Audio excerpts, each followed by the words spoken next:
Welcome. It's InGame Live Prime Time, hour number one of our 2-hour extravaganza on this wild and here on the East Coast anyway, wet Wednesday. Yours truly, Scott Wetzel, along with Dave Sharapan for the next 2 glorious hours as we watch, analyze, and most importantly, Dave, bet on the world of sports. A little NBA tonight, a little NHL. We got some baseball that's left over that didn't get rained out. We'll get to it all over the next 2 hours. We got same-game parlays. We got black clouds. And hopefully I'm still on the air because my monitor just went out. What's going on, Dave? How are you tonight, bud? You are still on the air. You look great. You sound great. Everything's fine. Wild, wet, Wasn't wacky sure. Wednesday it is. Kind of like an in-between day for a couple things. You know, we're in between college baskets, and Right. we'll preview some, Final Four stuff for the weekend. A little bit later this hour with Colby. And then, of course, we'll get to Cam late with the hockey. You and I in between. We got business to discuss. Okay, I mean, there's S&W Corporation parlays. There's same game parlays. There's basketball tonight on the court. Are these good games? These are just bettable games. I don't know if these are good games. These are big numbers. At least Orlando and the Pelicans coming up is a competitive game. Did you see anything of those three that you even want to even look at?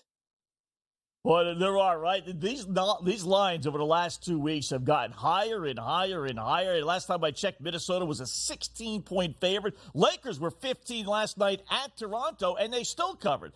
So, it's not like these big double-digit favorites, Dave, aren't covering. They are. They're doing their fair share of it. So, but it does make it tough, right? I mean, even with the Lakers last night, I gave it out to the guys on the text chain and the podcast. We did actually have the Lakers last night, and they won and they covered. And we're going to be on Minnesota again. But it's like, man, these are the type of games where you don't watch, you don't follow it. You just put it in, forget about it, give me the final score. And when it's 128 to 105 and you cover the 15, 16, whatever it is, you're like, okay, yeah, that was easy.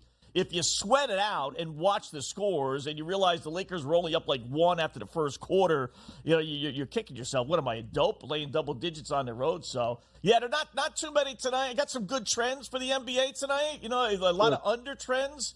So, okay. We'll find some bets. We'll definitely find some bets over the next 2 hours. I looked at the board this morning and I thought, okay, one, the Lakers are laying a football spread number again. At the Wizards, right? Yeah, okay. Yeah. And two, the game at the top that caught my eye was how in the hell is Charlotte favored? I know Portland's bad, but I mean, you want to talk about Cam calls it the dumpster dive games. You got to, how do you make anybody favored? I know Charlotte's at home. I think, Portland's the side when I looked at it, and living up to the billing, 45 to 44 with 30 seconds to go in the first half. Under, snooze fest, and the dog winning. So we'll keep an eye on these games. But, I mean, right at the top, baseball getting rained out. It stinks. It's tough. You get excited, right? You do a little research like you do, and you get games that are rained out. Yeah, you get all these trends.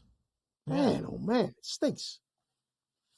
Do all this work for what? Here's an interesting thing, Dave. I don't think this has ever happened. And there's really only 2 cities where it could, New York and Chicago, with the Cubs and White Sox and then Yankees. I guess the Angels and Dodgers. I guess they theoretically could have done that. I looked at the Detroit Tigers schedule. Now, they're getting rained out with the New York Mets, interleague. They're only in New York 1 time to face the Mets. They're in New York twice, though, to face the Yankees. So they got to make up. If it gets rained out tomorrow, and it's supposed to rain again tomorrow here in New York, I don't know how they're going to get 2 games in, but they're going to try. But let's just say, devil's advocate here, and they can only play 1 out of the 2, right? So they got to make up at least 1 game. How about a day-night doubleheader?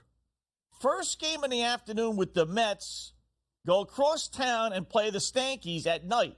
Because when the Tigers play the Yanks, day before, day after, there's not an open day. So it's not like, we'll just say July 1st, right? Okay, Yankees and Tigers meet in the Yankee Stadium on July 1st. All right, so Detroit will just come in a day earlier and play the Mets. There's not an open date. Whether Detroit's playing or the Mets are playing, So how cool would that kind of be? It's not far from Shea Stadium to, literally the same hotel.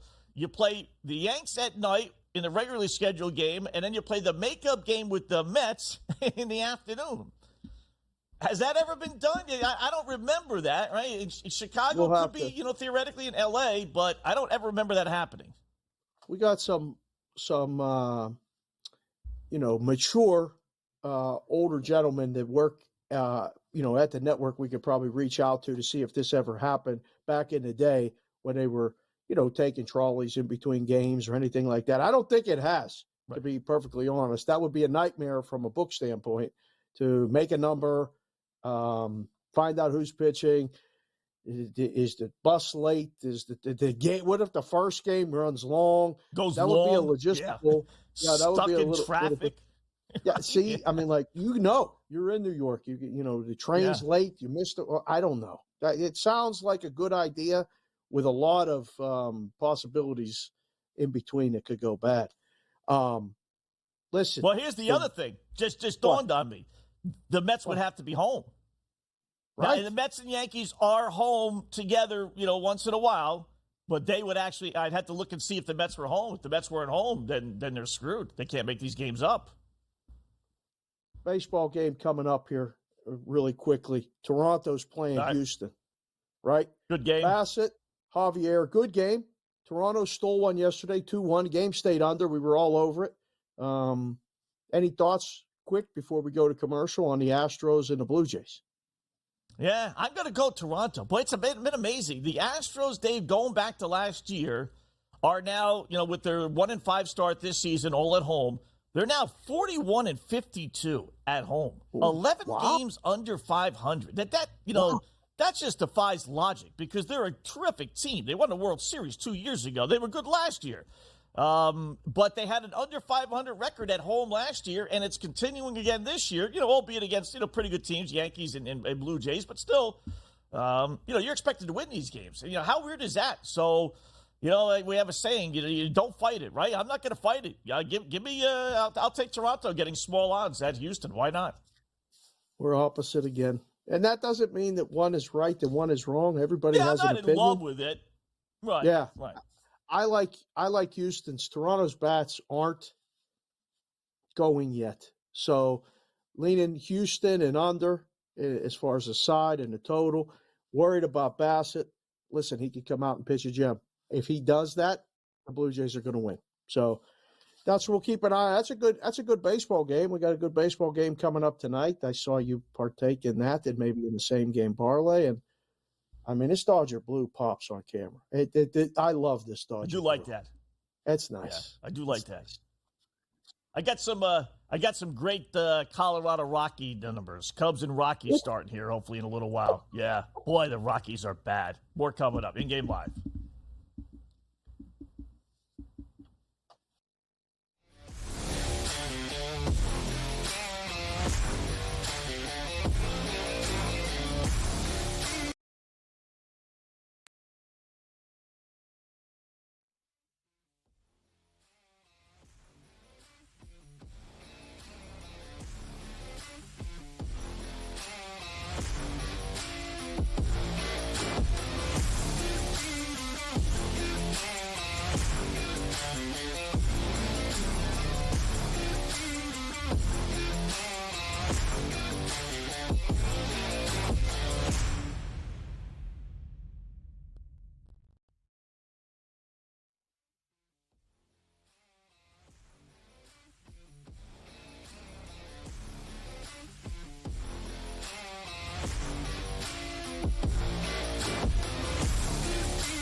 seconds of Illinois and Penn State, and by Dave's reaction, you think you know what happened there. How about that, Dave?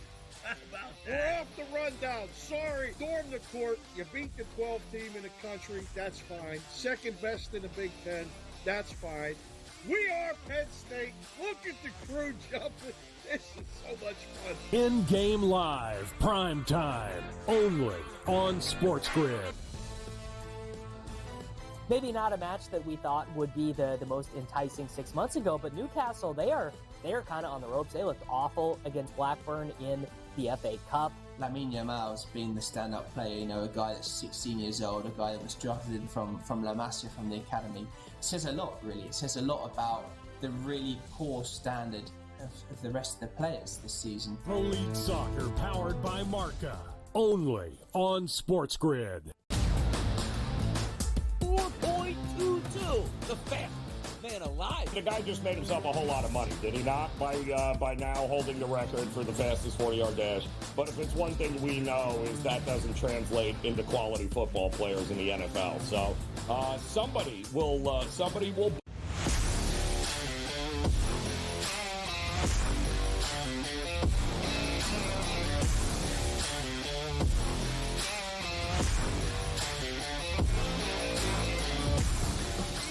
So I'm not sure Alabama's the team to knock them off from. And welcome back. It is InGame Live, prime time. Scott Wetzel, Dave Sharapan, just getting underway. Hour number one, little baseball. We got some brawls going on. I just found out over at the Garden. Nice, little early start today, 7 o'clock start. A little half hour before most games start over at the Garden, sometimes 7:30, which made my train ride in. Actually, quite pleasant. But we were discussing the Cubs and Colorado Rockies day before the break. They're just underway, no score as they play in the second inning. I do like the Cubs. I tell you, they don't get that much publicity. You know, when you say, the worst team in baseball, most will say the Oakland A's. You might throw the Washington Nationals in there. And the Rockies are getting their fair share, I suppose. But this is how bad Colorado has been, especially on the road, right? So they're in Chicago, taking on the Cubs. They lost a couple games in the series already. So I did like I said, I like Chicago here. Why not? You have to. The Colorado Rockies over the last 4 years, if you take out the COVID year where it was shortened, obviously, so I'm not going to count them. But let me get my notes here. I had it right in front of me. There we go. They're 1-5 this year. Okay. Yep. It's early. They were 59 and 103 last year. Okay. They were 68 and 94 the year before that. On the road, 22 and 59 last year, 27 and 54 the year before that, 26 and 54 the year before that, and 28 and 53 the year before that. Last 4 full seasons, their road has been 104 and 220. Basically breaks down to 26 and 55, about 30 games under 500 on average the last 4 years, full seasons for the Rockies. I mean, they are just atrocious, just awful. I don't know if there's a bigger, I can't remember in recent history, a bigger home road split where the bad, because they're not good otherwise at home. I mean, they're a little better, but like the bad is so bad on the road. You have to adjust. I can tell you this, like there's just a time in the book where you like, how high can you make the Cubs today? You look at the pitching matchup and you go, all right, Little, Quantrill, what do we do? I mean, do you make it 250?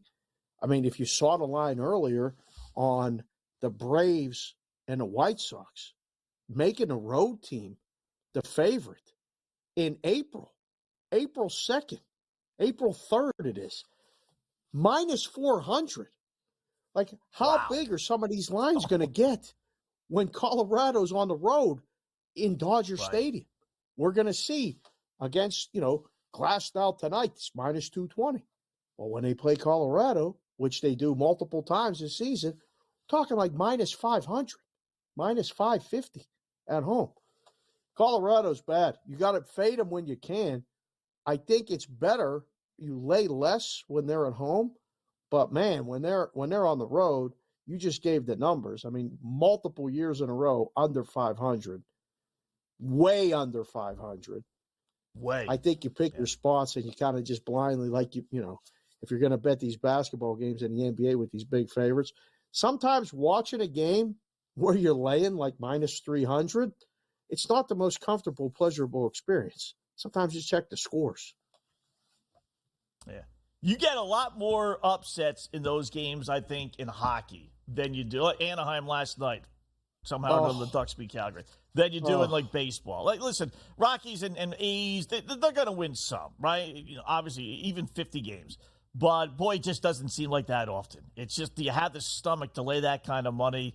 And then, as we kind of said last night, we'll have to keep track of an anti-A's anywhere, anti-Rockies on the road parlay.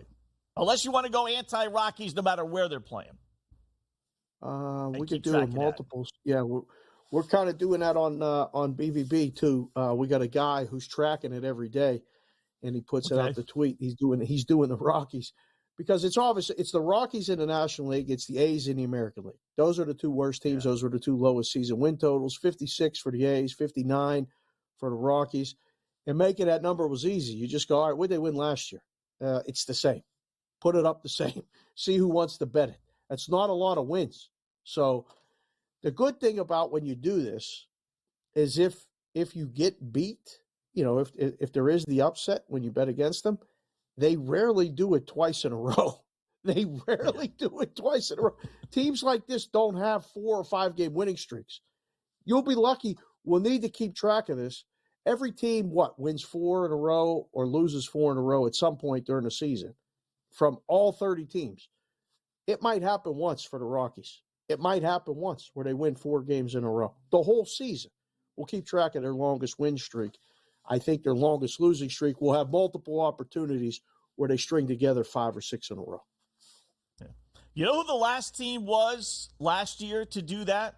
And I probably can give you, unless you know the answer, if you're just guessing, I probably could give you 10 guesses and you wouldn't come up with a team. The last team last year to win 4 in a row.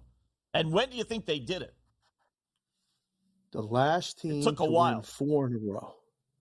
Yeah. It was amazing. Amazing?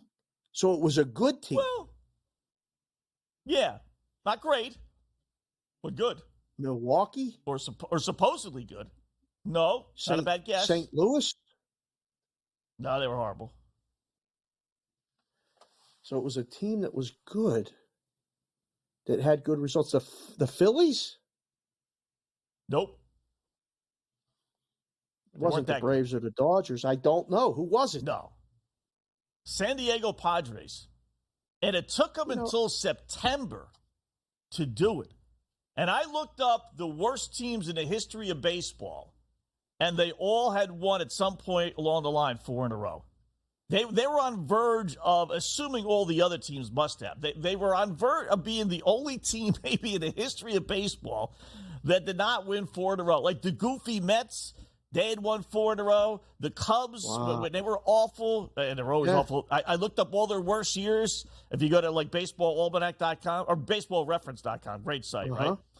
Great. Give a free plug. They will break down game by game of each year. And I did. I looked it all up, and they all had won 4 in a row. The Padres, for whatever reason, you look back, it took them until September when they made that great late run, if you remember, like the last 3 weeks of the season, to get their first 4-game win streak. So inconsistent pitching. They had the most inconsistent pitching of any team that was perceived to be good. I don't know. It's fun. I'm impressed with your ability to get down these rabbit holes. This is really good to know that you're looking at this. I got no life.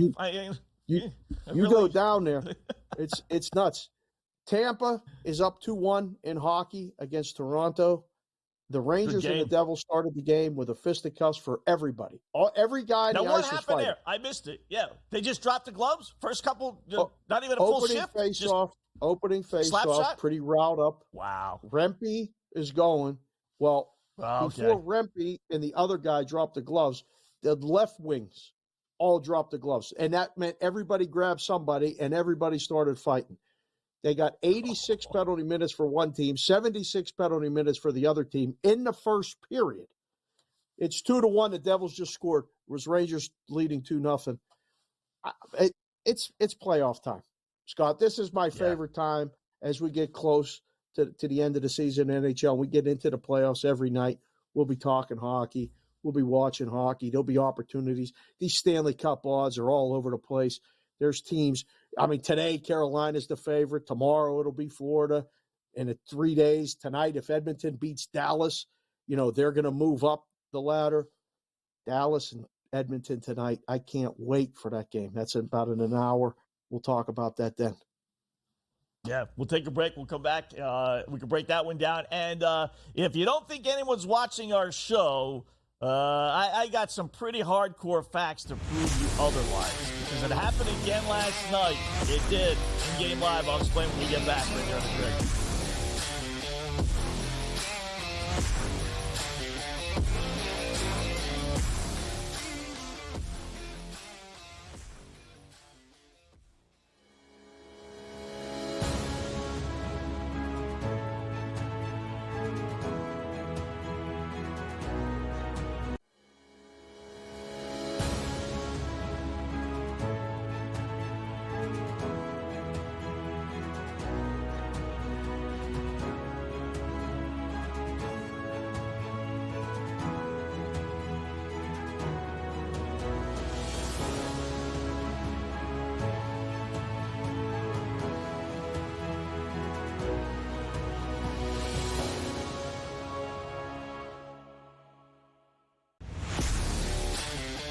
Watched the final seconds of Illinois and Penn State, and by Dave's reaction, you think you know what happened there. How about that, Dave? How about that? We're off the rundown. Sorry. Storm the court. You beat the 12th team in the country. That's fine. Second best in the Big Ten. That's fine. We are Penn State. Look at the crew jumping. This is so much fun. InGame Live, prime time, only on SportsGrid. Maybe not a match that we thought would be the most enticing 6 months ago, but Newcastle, they are kind of on the ropes. They looked awful against Blackburn in the FA Cup. Lamine Yamal's been the stand-up player, a guy that's 16 years old, a guy that was drafted in from La Masia from the academy. It says a lot, really. It says a lot about the really poor standard of the rest of the players this season. Pro League Soccer powered by Marca, only on SportsGrid. 4.22, the fastest man alive. The guy just made himself a whole lot of money, did he not? By now holding the record for the fastest 40-yard dash. But if it's one thing we know is that doesn't translate into quality football players in the NFL. So somebody will bite and overdraft him because he simply ran faster than everyone else. It's just rinse and repeat. The early line, only on SportsGrid. Anyone that's been to a sporting event, the atmosphere before a game, I think Game Time Decisions has that same exact atmosphere. This is our arena. This is what we do. There is going to be an energy to Game Time Decisions that you will feel night in and night out. The excitement you get when you lock your bets in, when you're figuring out what you want to do, we can zone in on the biggest games each night. I want this to be the place that people come to before the games start so they feel as ready as possible to lock in their cards. We are going to hit every single one of those markets that you need to know about. We're going to go through every single thing, and I've got a great team behind me that's going to help me get the job done. There is not going to be a better place, I promise you, than Game Time Decisions to get that new information, react to it, and be able to then bet accordingly. We will have everything at our disposal, and we will use that to our advantage. I'm Kevin Walsh. Tune into Game Time Decisions from 6 to 8 p.m. Eastern.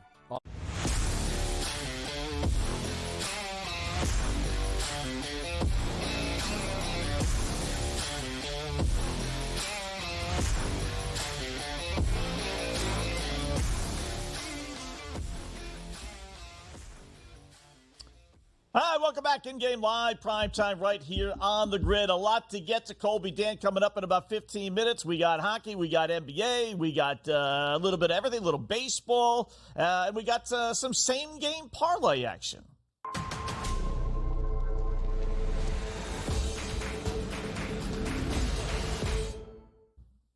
All right. Listen, we have a saying here in gambling on the podcast. Don't make this stuff harder than it has to be, right? So don't pick who's going to win between Milwaukee and Minnesota. Who knows, right? Give me a game that I know. Dodgers, San Francisco. That's the subject of our same game parlay. And we'll keep it nice and simple. We'll go the Dodgers. I won't even get greedy tonight. Give me the Dodgers, minus the 240 or so against San Fran. Won't lay the run and a half. I could, but they won by 1 run last night, so won't take any chances. Let's just cash a ticket. Then I got to use Freddie Freeman. As you see, he's the main guy. He's batting third in the lineup. He's batting behind Ohtani and Betts. I mean, is there a better spot in baseball? You got Mookie Betts and Ohtani batting in front of you. If this guy doesn't end up with 150 RBIs, then something's wrong. So give me 2 RBIs for Freeman tonight at plus 430. I mentioned this before on the show, David. They continue to put his numbers higher than Ohtani's, and it just doesn't make sense to me because he's batting behind those guys, not in front of those guys. And then I'll take Freeman to get 2 or more hits at plus 170. So Freeman to have a good night, basically. Dodgers win. I think if you use this parlay every single night for a Dodger game, you're going to win way more than you lose. Pays plus 654. Nice, decent little number. Nothing crazy, but there you go. Same game parlay. What do you think? With Not your bad. Dodger blue on, by the way. Yeah, we matched. I mean, yesterday I didn't know, and I was opposite of your same game parlay. And sometimes that happens. But listen, the Dodgers bet, I had a guy that would come in the book every day for the entire summer and bet the Dodgers and the Yankees and the Astros, like 3-game parlay. Just put it together. He said they're the 3 best teams. They win the most games. I'm going to bet them every day. And he ended up making money in the summer because they won. You using Freeman, like, we don't need an algorithm to figure that out. That's good. Right. This is a good shot. Freeman's a tremendous hitter. The lefty matchup, you concerned at all? Facing a guy named Harrison, a lefty? This could be a problem? Nah. Maybe? Nah. Nah. You didn't even hesitate. Okay. Nah. I didn't even know he was a lefty, to tell you the truth. I usually look these things up, but nah, he's so good. He just chances are he'll be out of the game by the 4th inning anyway. So we're going to be having a right-handed reliever in there. So that makes sense. You should look at those things, but you know what? Again, when the guy gets yanked, either because he's pitching well and he's used up 60 pitches, and these dopey managers all go to the bullpen so quickly, or he's pitching lousy and he's out of the game in the 3rd inning. So, nah, not a concern. Not a concern. We did bring up, by the way, last night, right? San Jose Sharks bet. Yep. And what did we say? Boys in Vegas there, we're falling asleep. FanDuel, whoever it may have been, a little falling asleep at the wheel, right? Because they had an over-under for San Jose of 49.5.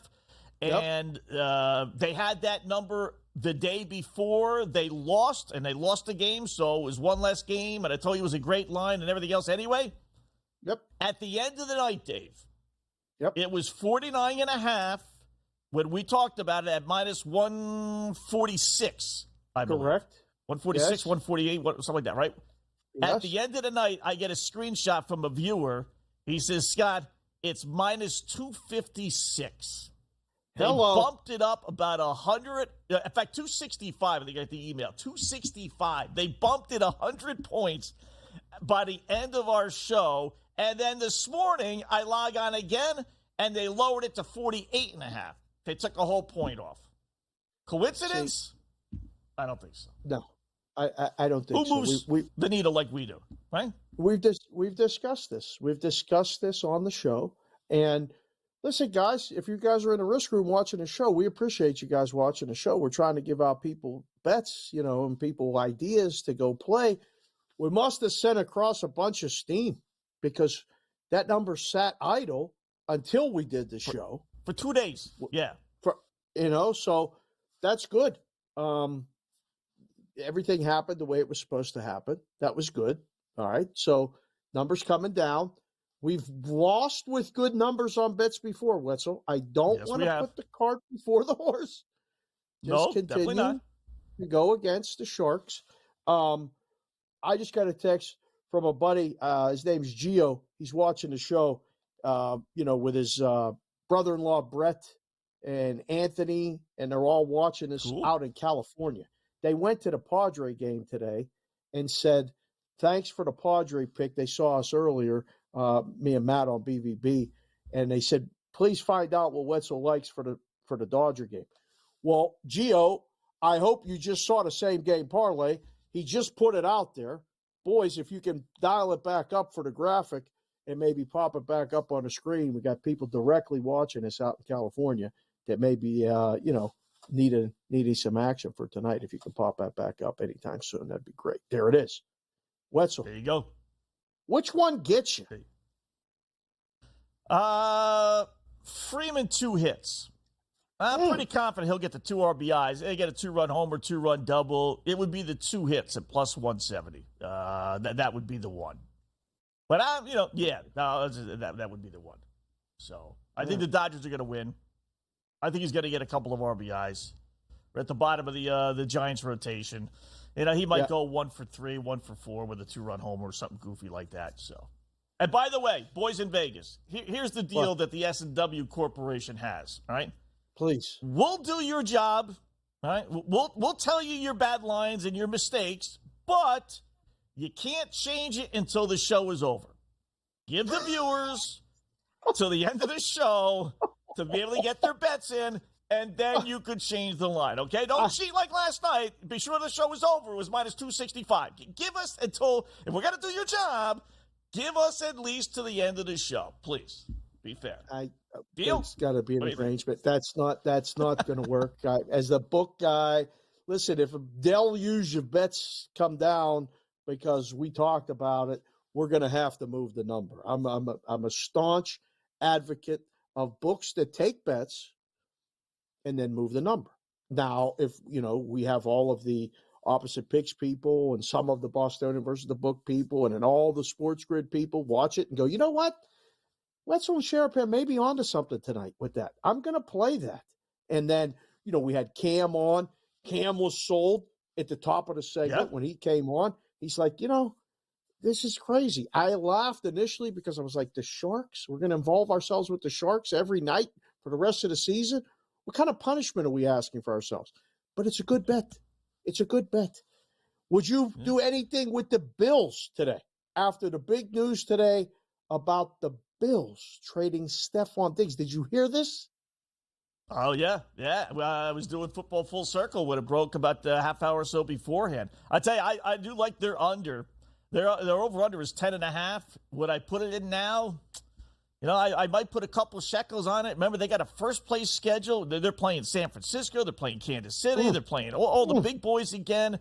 Their team is decimated. They had They had 5 wide receivers, Dave, that caught passes this year. 5. There's only one guy left on the team, and he had about 10. All the others are gone.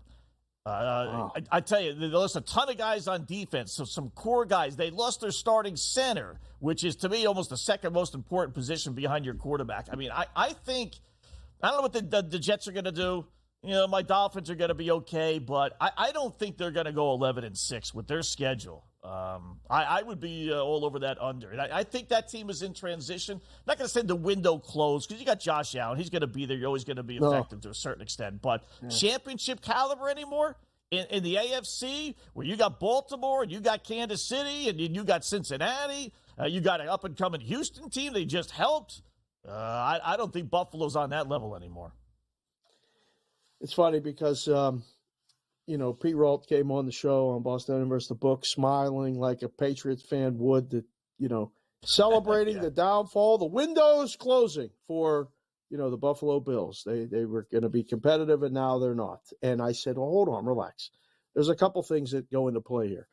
When that initial story comes out, all right, I'm thinking like the book guy. I'm sitting in the room going, all right, now what do I got to do? I got to adjust the division odds, okay, because they're going to bet the Dolphins now. The Dolphins probably should be the same or even have lower odds than the Bills, all right? Well, these people that think the Jets are going to be good, they're going to bet the Jets. This is going to be, you have to move no one's coming into the book anytime soon to bet the Bills. The other thing that comes up, which I can't stand, it's my least favorite thing to worry about talking about, betting on. Booking it was the worst. the NFL draft. This means that you got to find the bet on the Bills drafting a wide receiver because they're going to draft a wide receiver now, right? It's just, I mean, I don't want to make that automatic leap. I'm not an NFL personnel guy. But you just said it. They got one guy left from the team last year, and they just traded the guy that caught the most passes. They got to go get a wide receiver. Not bad. I didn't really think about that, but that's another angle to bet this now rather than like 10.5 or not win the division, right? They have to. They got one guy. Now they got Kincaid, their tight end, but they got one guy who had like 10 to 15 catches last year. And there's no one on the open market. You want to go get 90-year-old Odell Beckham? You talk about going from the pot to the frying pan as far as personality goes, right? I mean, you don't want to do that. Michael Thomas, same thing with all his issues. Tyler Boyd. Yeah, you're right. Bills could get drafted a wide receiver. There you go. Yeah, that's not bad.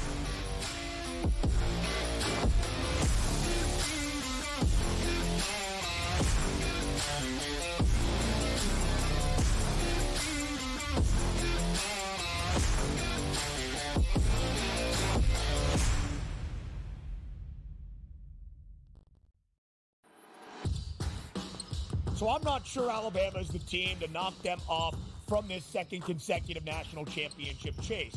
But what will be the key for the Crimson Tide if they can even cover a number? That wing ball screen action and how you defend that is going to be a problem because of Donovan Klinger, it forces you to change so much what you do defensively if he's able to score inside. Only on SportsGrid. Talk all you want about how fat he is. No one can guard him. No one can stop him. He's a violent offender. He does whatever he wants in the low block and at the 10. He just does whatever he wants and scores at will, ad nauseum. They're the Mike Tyson of college basketball. At some point, they're going to throw a haymaker. And when it connects, Pharrell, you're not getting up. Pharrell Coast to Coast. Only on SportsGrid. Your gut says Miami is going to win, and you should take the over. Your gut also said your NFT selfies would only go up in value. They didn't. But your head is on SportsGrid and knows the QB is in concussion protocol. The backup has a 45 QBR against the zone coverage. The New York D has the most sacks in the league. So yeah, trust your head. It's smarter to be on SportsGrid. It's smarter to be on SportsGrid. Your 24/7 sports wagering network. The early line. Magical and historic season in Lincoln, Nebraska continues. He is the best player in the NBA, but also in the biggest moments where the national media is watching. Newswire. Something that we have never seen happen before with one of the iconic coaches in the game. Pharrell Coast to Coast. The team covers. It's automatic. It's every time. Not sometimes. It's every time. Game time decisions. Luka is actually far more dangerous from three on the road this year than at home. This game here tonight, you may want to consider taking as many points as humanly possible. InGame Live. PrimeTime. We got not one, but two coaches fired systems in place. Sports Rage Late This sort of Night. has letdown written all over it. It's going to be hard to match the emotion that they played with the other night. It's smarter to be on SportsGrid.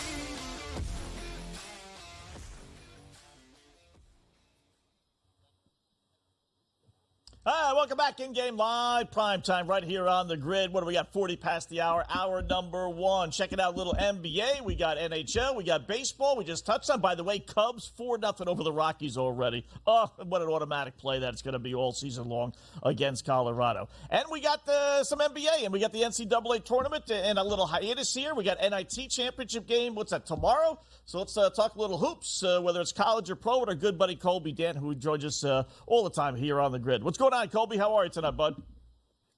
I'm doing great. Thanks for having me on the show, guys. And yeah, I got action on the Orioles. Just tied it up, so we're looking good there. And I'm all over the board, nice. So you know how it is. Typical day. Appreciate you guys having me. I just took a peek. The Orioles just won, so everybody can relax. All the guys in the back, everybody. The Orioles win 4-3. Colby, that's good. So now we can focus on the basketball. All right. Immediately, the first thing I wanted to ask you about was the NIT final tomorrow. Okay. We'll work in sequential order. Indiana State's rolling. The game's at Hinkle Fieldhouse in Indiana. Seton Hall has been pretty good, dominant, I would say, in the last game. Any opinion, side or total in that basketball game? The total's 160. It's intriguing because I feel like Indiana State, they just put up 100 last game.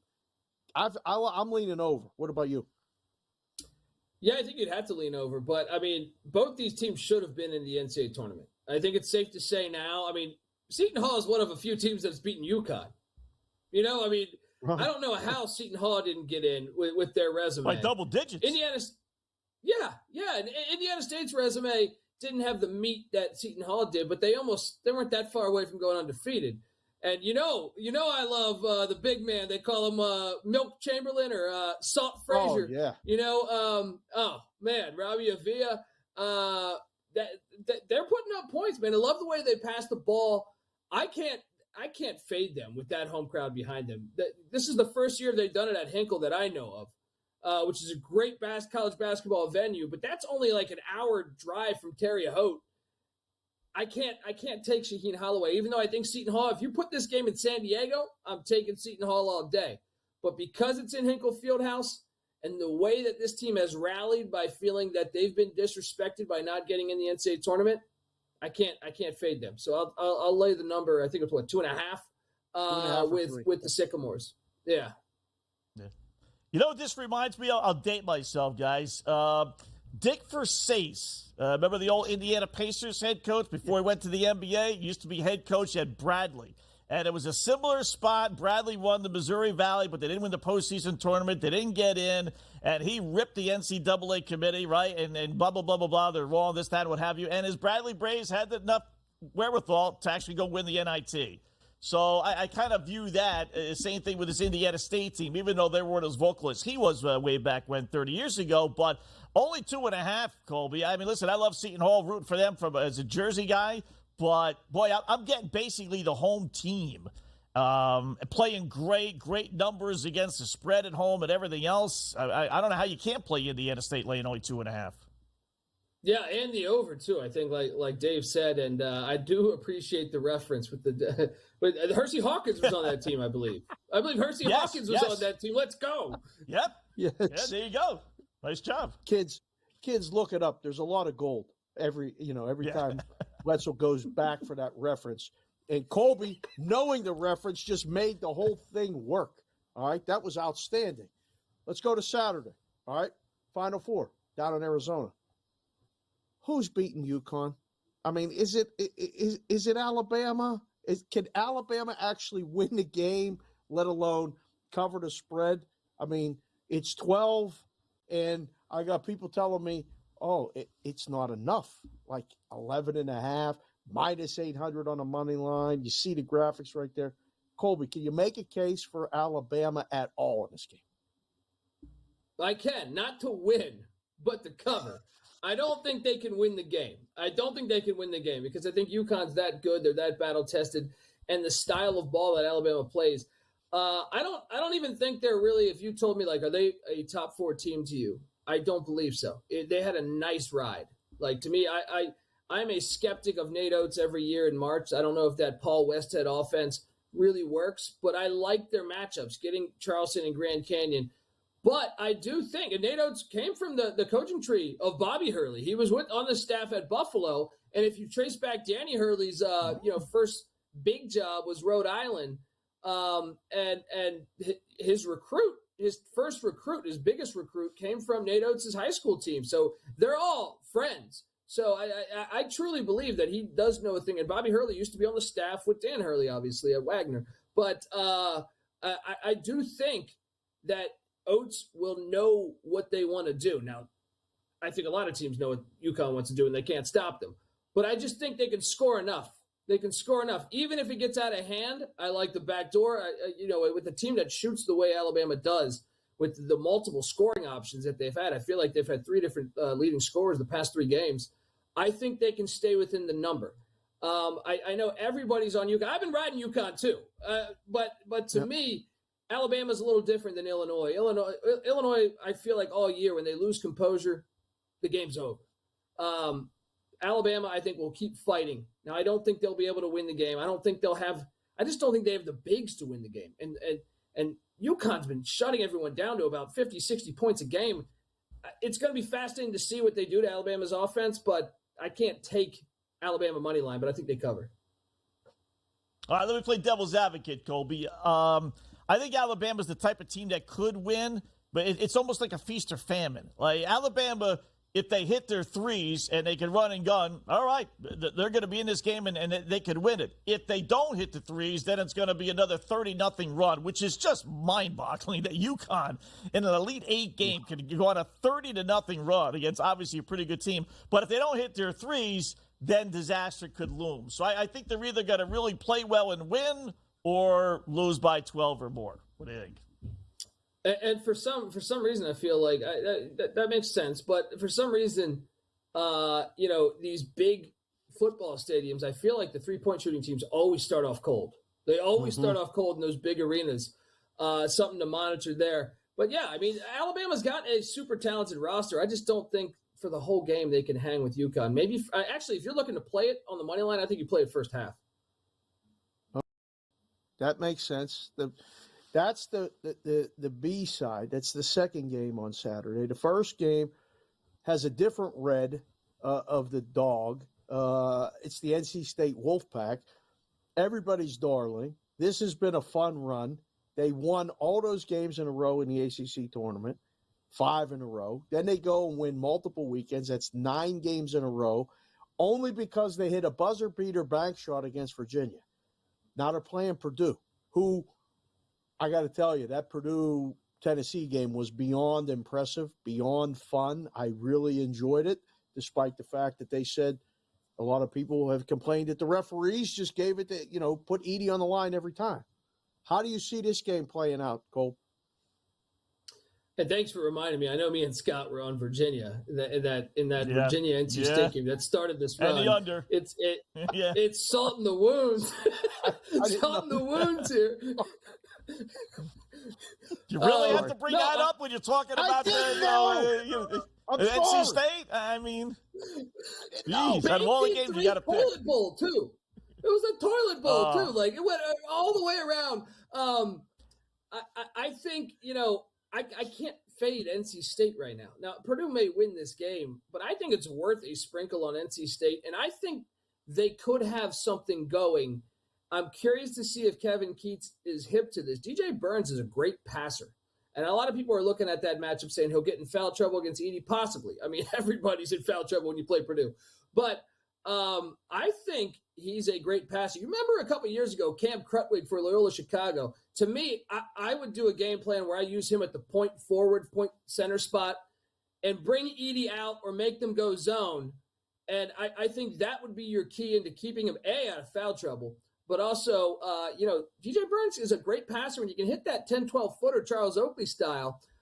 So I think you take the points. I think NC State is playing perimeter defense. Purdue shoots the 3 well. Look at this run. I know if we dive into the numbers for the whole season, there's no point in us doing that because NC State during this run has played elite 3-point defense against Carolina, Duke twice, against good 3-point shooting teams. So to me, if they can continue to defend the three, Casey Marshall's come along, great defensive player.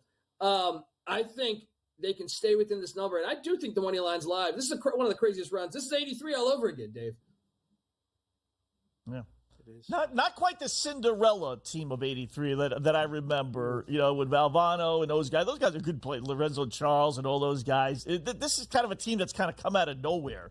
And really just like, wow, you keep on thinking they're going to lose. But I'm curious, Colby, just to see how they let the big boys play. Are they going to let Burns, go up against Edey? Are they going to let him battle? Because if so, then this is the first true center with any kind of muscle that can maybe push Edey, away from the basket. So I hope the officials don't play a role in this game.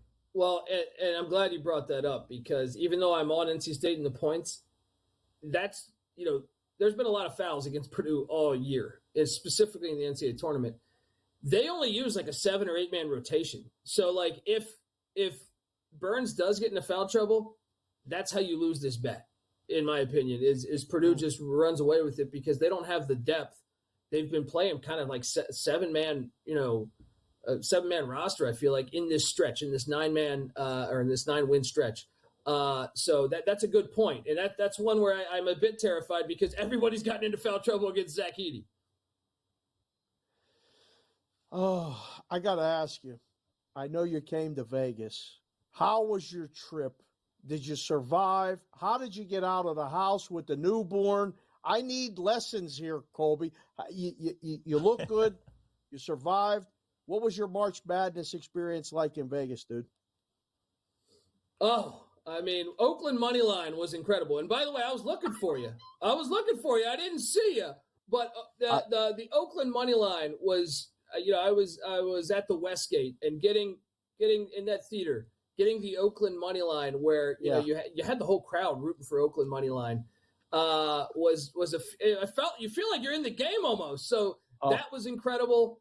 Every March Madness, I feel like you get a team like that. It reminds me of the Bryce Drew shot where Josh Gohlke was just just on fire. So that experience was incredible, but I did have to FaceTime my wife about every 30 seconds to show her that I was in that stadium. You know what I mean. Westgate was the only place I didn't stop, and I'm sorry, because had I known, I would have been able to get over there. We did the live shows at Resorts World, so getting around the Strip, it's a fun week. And I tell people this all the time. If you can experience it, you got to come experience it. And hopefully you left more than you came with. Are you sitting on any futures right now on any of this stuff? Do you have a ticket? Believe it or not, I cashed my tickets folded. I had Iowa State going to the national championship, and I look foolish. And I had Houston too, the injury. Well, at least you saved yourself a trip back. Let's put it that way. So we don't have to worry about that. It's always a silver lining. Good job, Colby. Appreciate it, bud.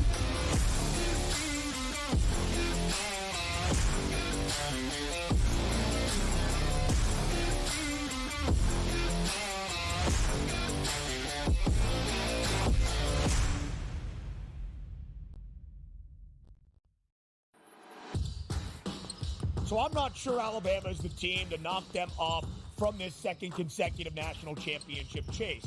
But what will be the key for the Crimson Tide if they can even cover a number? That wing ball screen action, how you defend that is going to be a problem because the Donovan Clingan forces you to change so much what you do defensively if he's able to score inside. Only on SportsGrid. Talk all you want about how fat he is. No one can guard him. No one can stop him. He's a violent offender. He does whatever he wants in the low block and at the 10. He just does whatever he wants and scores at will, ad nauseum. They're the Mike Tyson of college basketball. At some point, they're going to throw a haymaker. And when it connects, Pharrell, you're not getting up. Pharrell Coast to Coast. Only on SportsGrid. Your gut says Miami is going to win, and you should take the over. Your gut also said your NFT selfies would only go up in value. They didn't. But your head is on SportsGrid and knows the QB is in concussion protocol. The backup has a 45 QBR against the zone coverage. The New York D has the most sacks in the league. So yeah, trust your head. It's smarter to be on SportsGrid. It's smarter to be on SportsGrid, your 24/7 sports wagering network. The early line. Magical and historic season in Lincoln, Nebraska continues. He is the best player in the NBA, but also in the biggest moments where the national media is watching. Newswire. Something that we have never seen happen before with one of the iconic coaches in the game. Pharrell, coast to coast. The team covers. It's automatic. It's every time. Not sometimes. It's every time. Game time decisions. Luka is actually far more dangerous from three on the road this year than at home. This game here tonight, you may want to consider taking as many points as humanly possible. InGame Live, PrimeTime. We got not one, but two coaches fired systems in place. Sports Rage This Late sort of Night. has letdown written all over it. It's going to be hard to match the emotion that they played with the other night. It's smarter to be on SportsGrid.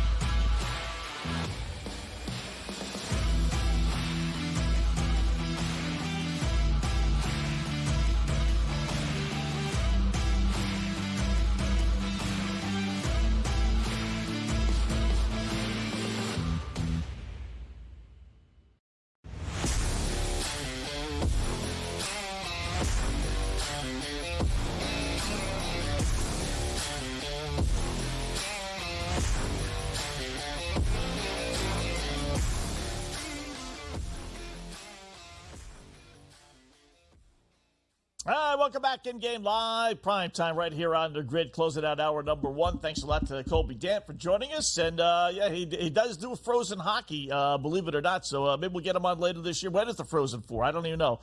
It's got to be coming up, I would think, since he said he did a podcast on that. So we'll have to, as soon as they put lines on that stuff with the boys in Vegas, why not? Anything to make a couple of shekels. Speaking of making a couple of shekels, we hit with our Black Cloud last night, even though I was rooting for Dallas, but Golden State won. So little Black Cloud part 2 for this week.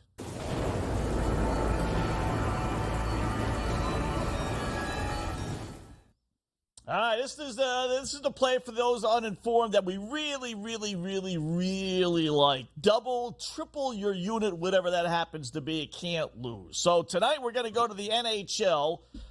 We got Seattle taking on, who cares? It does not matter as long as it's not Anaheim or San Jose.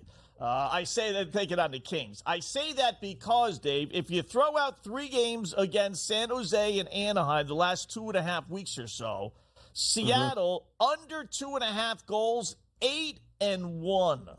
Oh boy! So they're playing the Kings tonight. Good team. Kings playing for a lot. Seedings, get into the postseason. Kings have lost 3 in a row, which means I'm expecting an A effort out of them. Which for the Kings at home especially means play some defense. So give me under 2.5 goals. Seattle Kraken team total. What do you think? You tried to go on the offensive yesterday and use the Black Cloud for, nefarious purposes to put it on a team, and it won.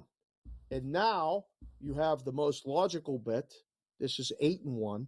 This one is so strong that this one will probably be over by the second period. It'll be 3-3 after 2 periods, right? That's the way this is either going to win again, and we put 2 in a row together in a winning streak, or we're done by the end of the show. Like it's already over. Yeah. So we'll have to sweat this one out. Feast or famine. Feast or famine. By the way, Devils, 3 goals in the second period. Now lead the Rangers 3-2. We'll check out all the scores when we come back.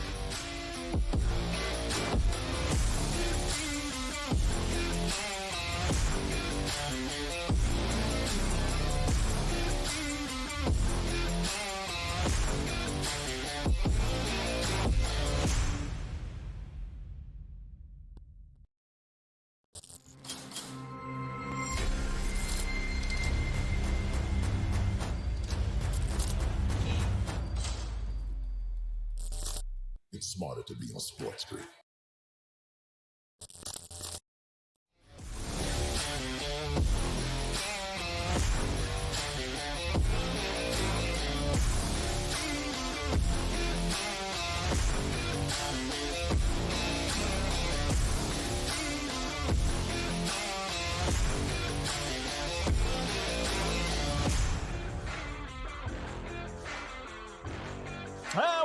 InGame Live, PrimeTime, hour number 2 of our 2-hour extravaganza. Scott Wetzel, Dave Sharapan, until 10 p.m. Eastern Time. We got Cam Stewart joining us in about 40 minutes. We got the Houston Open starting tomorrow with the golf picks for Cam. We'll do a little hockey, no doubt, from him. In the meantime, we'll continue to look at a little baseball, a little basketball as well, and who knows what else, a little hockey. Oh, there you go. Speaking of the Devils scoring 3 times in the second period, lead the Rangers 3-2. All eyes, no doubt, Dave, on that thrilling Portland Trailblazers Charlotte Hornets matchup. 77 all with 4 minutes left to go. Boy, in Charlotte, if you're going to a Charlotte Hornets Portland Trailblazers game at this point of the season, my goodness, you better got those tickets for free. Good seats still available. I mean, you can hear the squeaks sure probably, right? You can hear the squeaks of the floor, and hear some plays be called out. I love going to games when there's not that many people there. You can kind of spread out, get your area. Yeah. I don't know. I saw this number this morning. I said, Charlotte can't be favored. And it's coming down right to the end. It's way under. I hope Portland wins. If you need an in-game play, you need a sweat for 4.5 minutes, probably play Portland. We'll have Cam on later. And why does it always happen when we have Cam on and me and you, and because we're hockey guys too, the Maple Leafs are losing? Like, I feel bad. He's kind of accepted it that the Maple Leafs, like, as we get to the spring, he gave me the line. He said, the leaves fall in the spring in Toronto. And, I mean, it's kind of a low blow, but it's true. They trailed the Lightning tonight 3-1 after 2. The Devils and Rangers, we'll keep an eye on that. That's a good hockey game. 3-2 Devils after being down 2-0 after everybody fought. But, we got Edmonton and Dallas. I can't wait for this game. We're previewing this game. We'll talk about this game. This is a playoff preview. This might be a Western Conference final preview. These are the 2 teams at the top of that. Where do you want to go with it? Dallas at home? Yeah. 8-2 last 10. Edmonton 6-4 last 10, which, not awful, obviously, but not 8-2.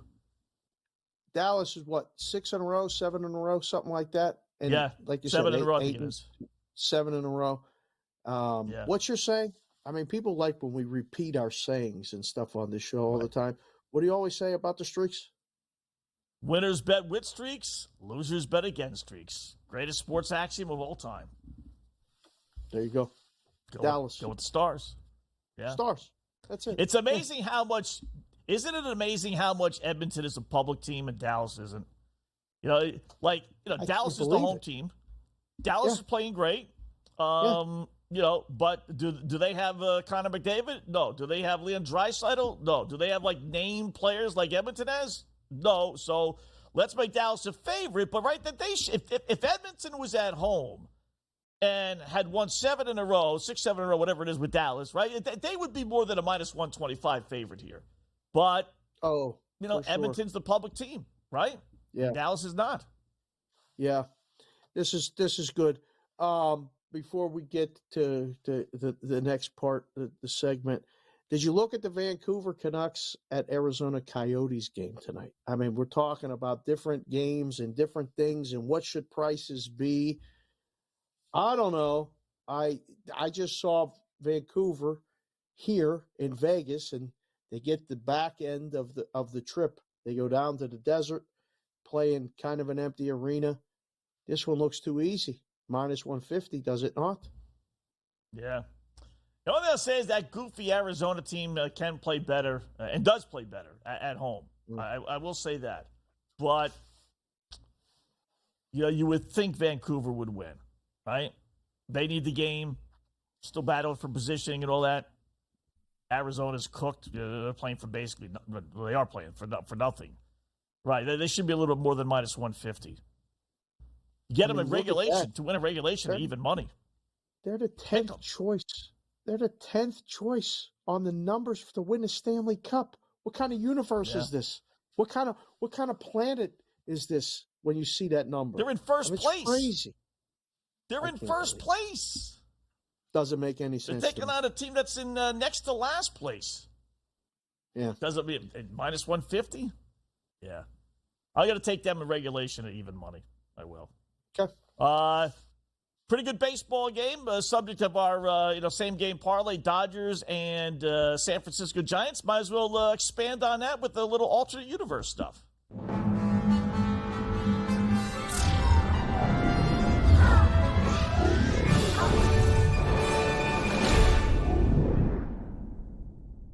All right, here we go. This is the bet where we change the lines a little bit, generally in our favor, but you could go the other way and lay odds if you want to. But we changed the odds. Dodgers, laying some runs if you want to, getting odds in your favor, or you can go over under, a little higher, a little bit lower. So I'm gonna go. I'll start here, Dave. I'll take the Dodgers. I think the Dodgers are gonna win. They've beaten the Giants 6 straight, dating back to last year. They've won a couple of games already. They won the game last night, albeit only 5-4, but that was with a pitcher that they announced about 15 minutes before the start, and they still found a way to win. I know it's a good rivalry, but give me the Dodgers laying a couple of runs, and I'll grab some odds in my favor there. Nothing too crazy, but I'll go 2.5 just to have some odds in my favor. Dodgers laying 2.5. Man, that's such a big number in a baseball game. Especially with the total being hovering around 8.5, which it is. I'm thinking this is Glasnow's night.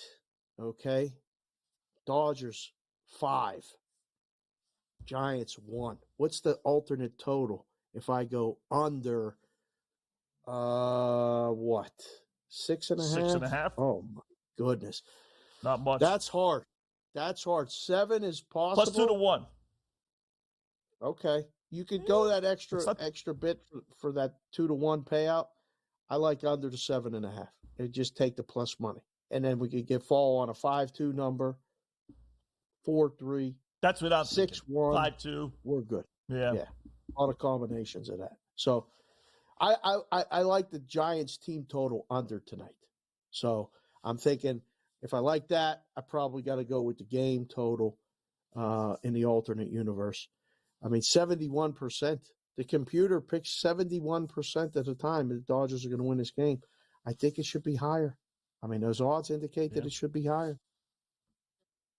I would think so, right? All right, you go with the under. I'll go with the Dodgers laying 2.5. It comes up 5-2. We both win 4-1, 4-0. That's not Perfect. bad. I do like that. So, perfect world. All right, take a break. We have a 3-league, 3-team parlay that's still alive. We'll go over those when we come back, and then we'll update all the lines, get some in-game live bets in. In-game live continues here on the Grid.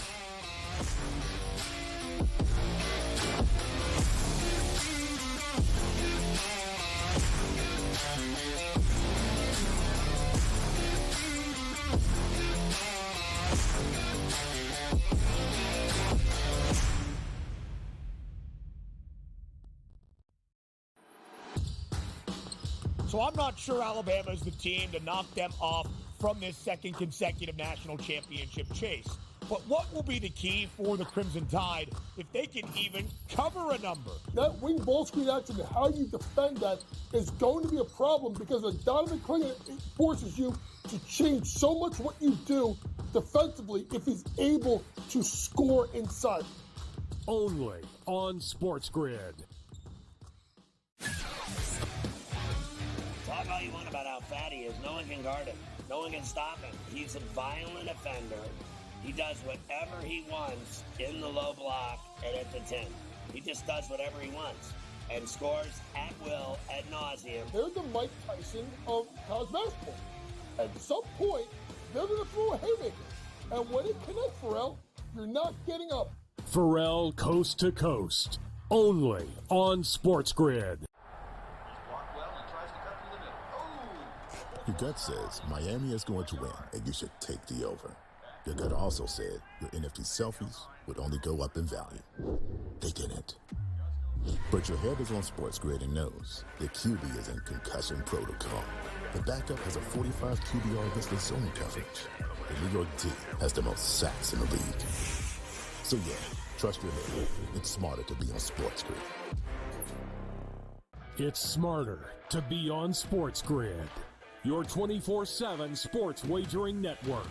The early line. Magical and historic season in Lincoln, Nebraska continues. He is the best player in the NBA, but also in the biggest moments where the national media is watching. Newswire. Something that we have never seen happen before with one of the iconic coaches in the game. Pharrell, coast to coast. The team covers. It's automatic. It's every time. Not sometimes. It's every time. Game time decisions. Luka is actually far more dangerous from three on the road this year than at home. This game here tonight, you may want to consider taking as many points as humanly possible. In-game live. Prime time. We got not one, but two coaches fired systems in place. Sports Rage This late sort of night. has letdown written all over it. It's going to be hard to match the emotion that they played with the other night. It's smarter to be on SportsGrid.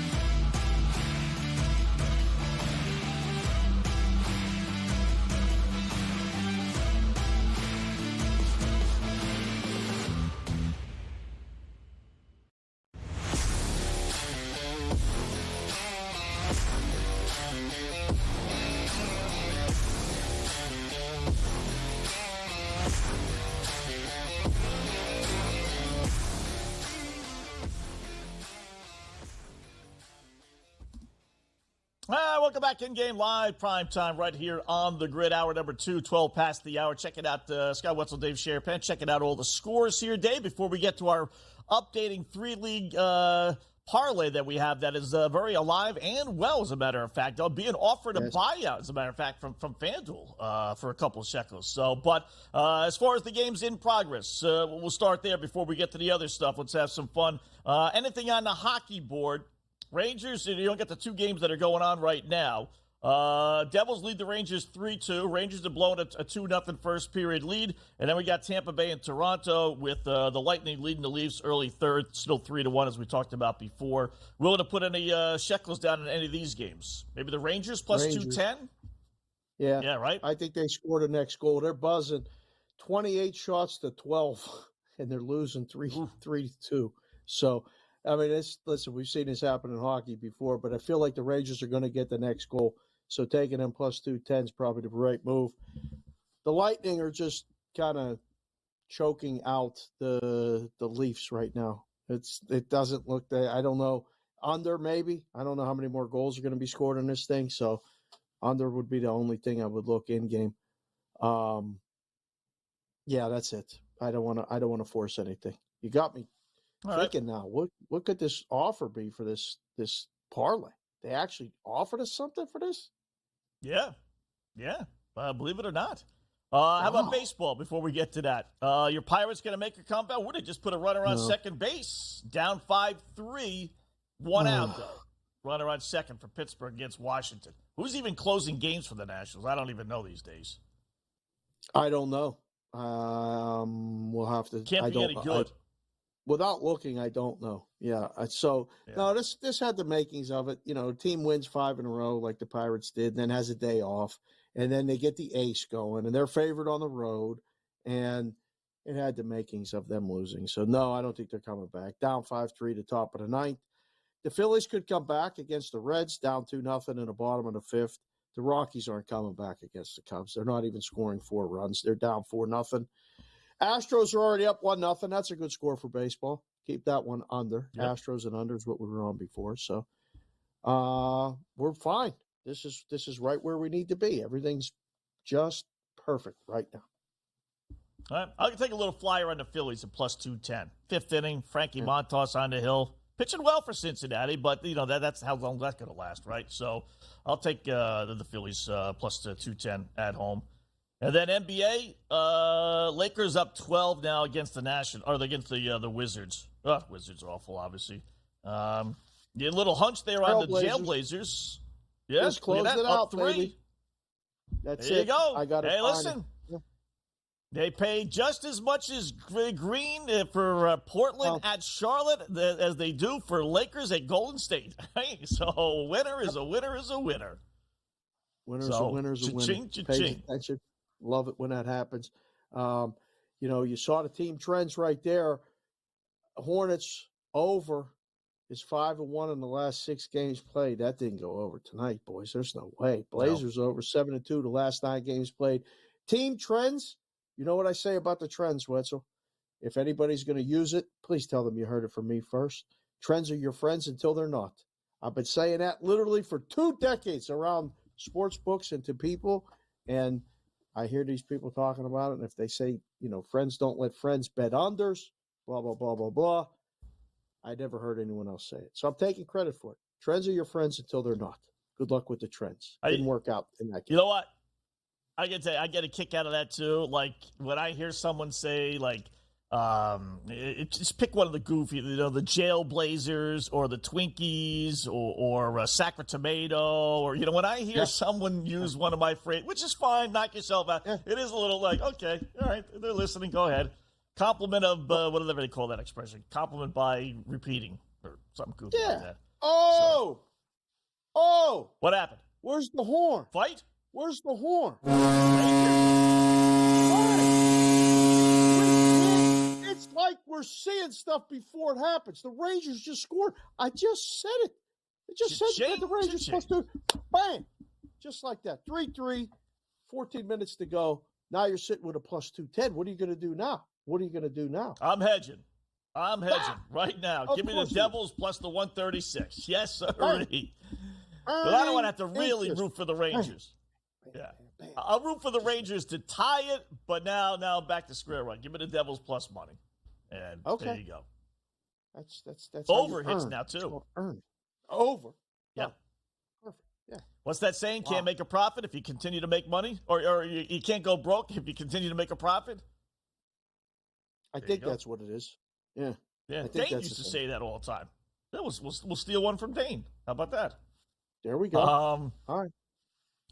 Fair is fair. So how about here's one for you. This corporation prop. Get this.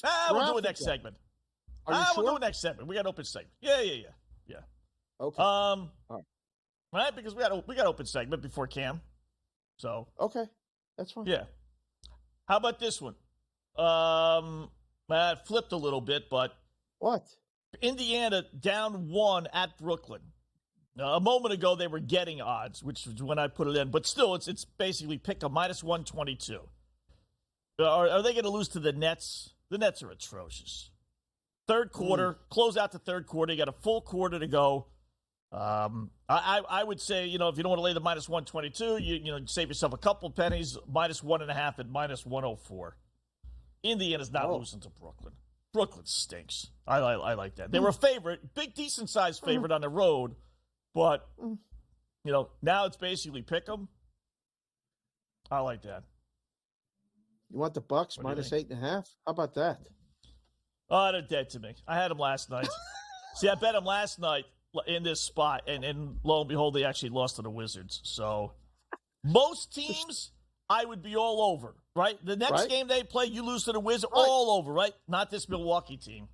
They have such a lack of character in this regular season. I still think they're dangerous postseason, but nothing moves this team. There's a malaise over this team. So, no, don't like that one. Malaise? A malaise? No, that was excellent use of the word malaise. That was good. I don't know if it's the right way to use it, but yeah. There's a haze over this team. A black cloud, one might say, actually. There you go. What about the T-Wolves? T-Wolves up 61-44. The second half just Look started. at that. I mean, they're laying it on. That was 16. Yeah. Laying it on. This Toronto team is dunner than done. Nice English. I'll give you the numbers on the Raptors. Yeah. 27.5. You want to lay 27.5? I mean, what are your options? I think it's lay or pass. I don't think it's enough if you're going to take the. I know. I don't think you can take it with Toronto. I would like to know, Dave, what's the record against the spread of teams that are favored by 14 or more to start, and the line goes even higher, which is what happened here. They were favored by 15 and a half, and I saw it go to 16. I'm like, whoa. And now they're up, 20 plus. So I'd like to know, what are the records of those teams? Because they do, when that line is that high to begin with and it goes even higher, man, it just seems like those teams cover all the time. All the time. I'm sure it's not all the time, but. It's a lot. It's a lot. It got to the point where I'd be in a book and I'd go, listen, I don't want to need Toronto. I don't care. I just if it's everyone is at 16, move it to 17. Let the boss or whatever bad guy wants to come in and take Toronto. Let him do it. If he wins, so what? I don't want to. Every game for the last 20 games, you need these bad teams. The hell with that. I'd rather just go in like this. And they take 17 pregame, and now they could take 27 and a half. Who's got the better number now? Right. Yeah. Toronto, 3-14 against the spread. Last 17 games. Awful. Parlay talk coming back.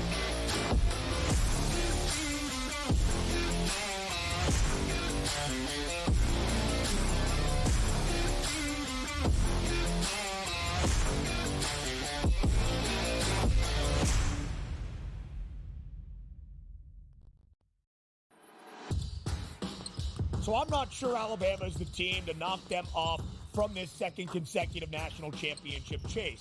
But what will be the key for the Crimson Tide if they can even cover a number? That wing ball screen action and how you defend that is going to be a problem because the Donovan Clingan, it forces you to change so much what you do defensively if he's able to score inside.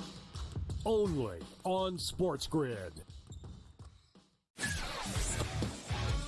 Talk all you want about how fat he is. No one can guard him. No one can stop him. He's a violent offender. He does whatever he wants in the low block and at the 10. He just does whatever he wants and scores at will, ad nauseum. They're the Mike Tyson of college basketball. At some point, they're going to throw a haymaker. And when it connects, Pharrell, you're not getting up. Pharrell Coast to Coast.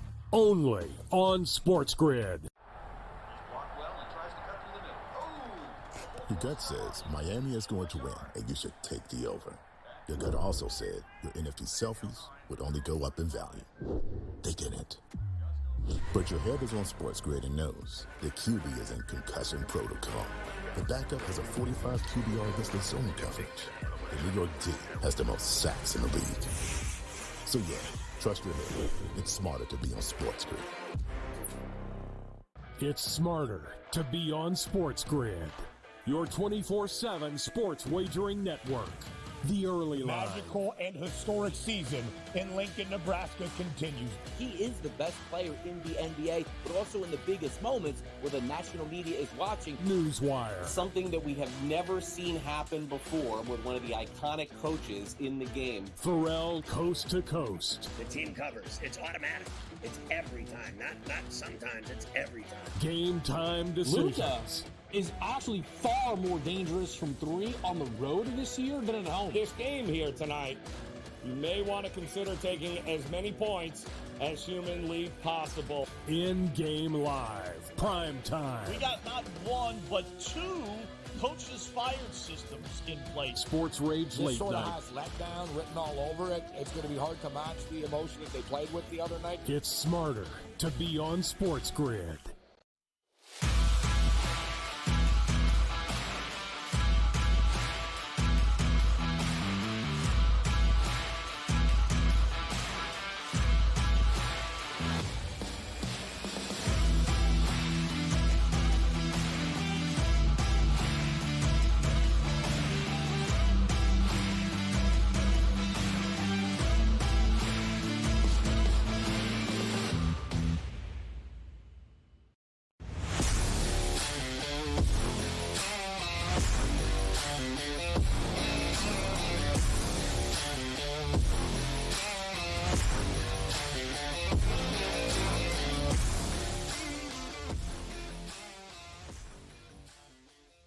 All right, welcome back. In-game live prime time here on the grid. Scott Wetzel, Dave Sharapan for another 35 minutes. Cam Stewart in about 15. We'll go over some golf picks with him. A little more on the hockey, no doubt, as well. Some baseball stuff. And who knows, maybe even get some Final Four thoughts from Cam. So before we do all that, continuing to look at the games in progress. And, Dave, we need to figure out who we going to be rooting for this weekend. Because if you're an LL and an LW, loyal listener, loyal watcher, you know that Dave and I with the S&W Corporation have 2 3-league, 3-team parlays.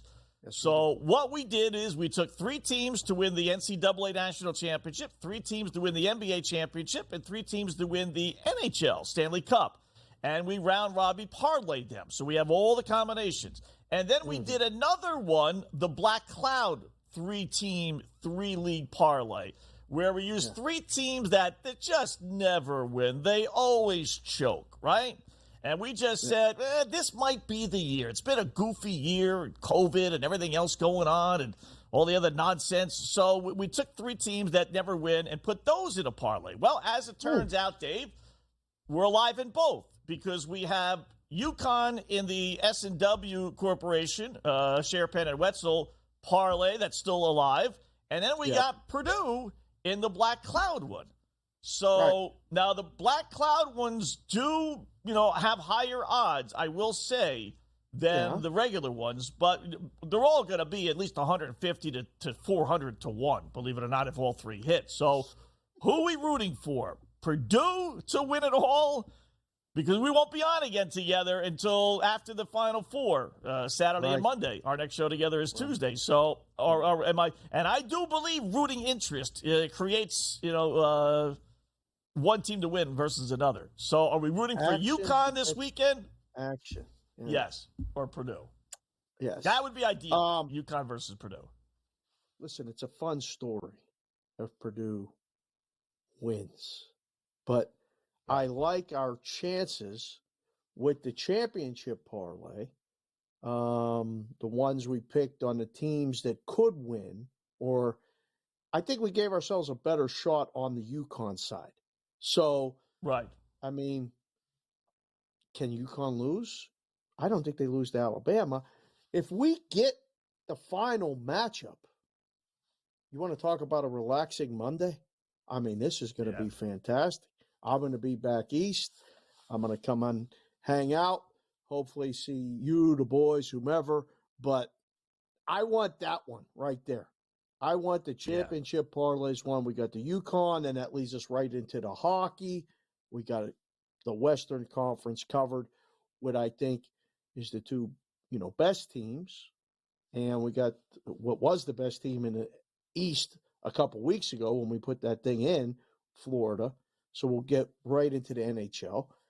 And then we did good with the NBA. Now, the thing about the other parlay that's interesting is we threw the Celtics in both.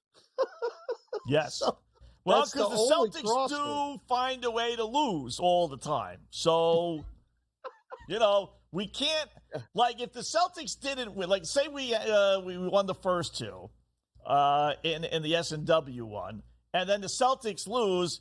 As a Celtic fan, I know I would be saying it, and Pat Foster, one of our producers, would definitely be echoing it. They found another way to lose. Again, again, they lose. How didn't you have that team as a team that always chokes like Purdue does and like Toronto does and like all the others? So, we stretch the rules a little bit, but it's still alive. But I must say, if we got it to the NBA, I really would be surprised if the Celtics or Denver Nuggets didn't win. Right? I mean, honestly, who is Milwaukee going to win? Is Sacramento or Minnesota or OKC really going to win? And no, it's going to be Denver or Boston. So I think we got UConn. I think you're right. I think we should be rooting for you. I'm looking at a UConn Dallas Stars would be great. And then Denver Nuggets. Listen, I think that parlay could hit. Conference Finals. If we get the UConn in, we can get the Western Conference Finals and get it to be Avalanche Dallas and relax and know we got our side going to the cup. And then, geez, what if Dallas or Colorado play Florida in the Stanley Cup? You want to talk about a relaxing way to watch the Stanley Cup Finals, we'll be really sitting good. So, I mean, you know, it was a little bit of strategy. It was a little bit of picking, you know, 2 on one side, 1 on the other. Now, we omitted Canada on the championship part of one.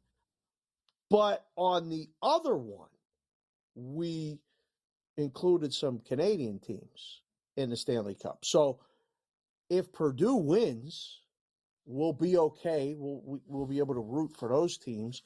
I think we'll be involved in hedging opportunities. There'll be a lot of things going on. It's some fun parlays. I mean, those are fun. I mean, like gigantic odds.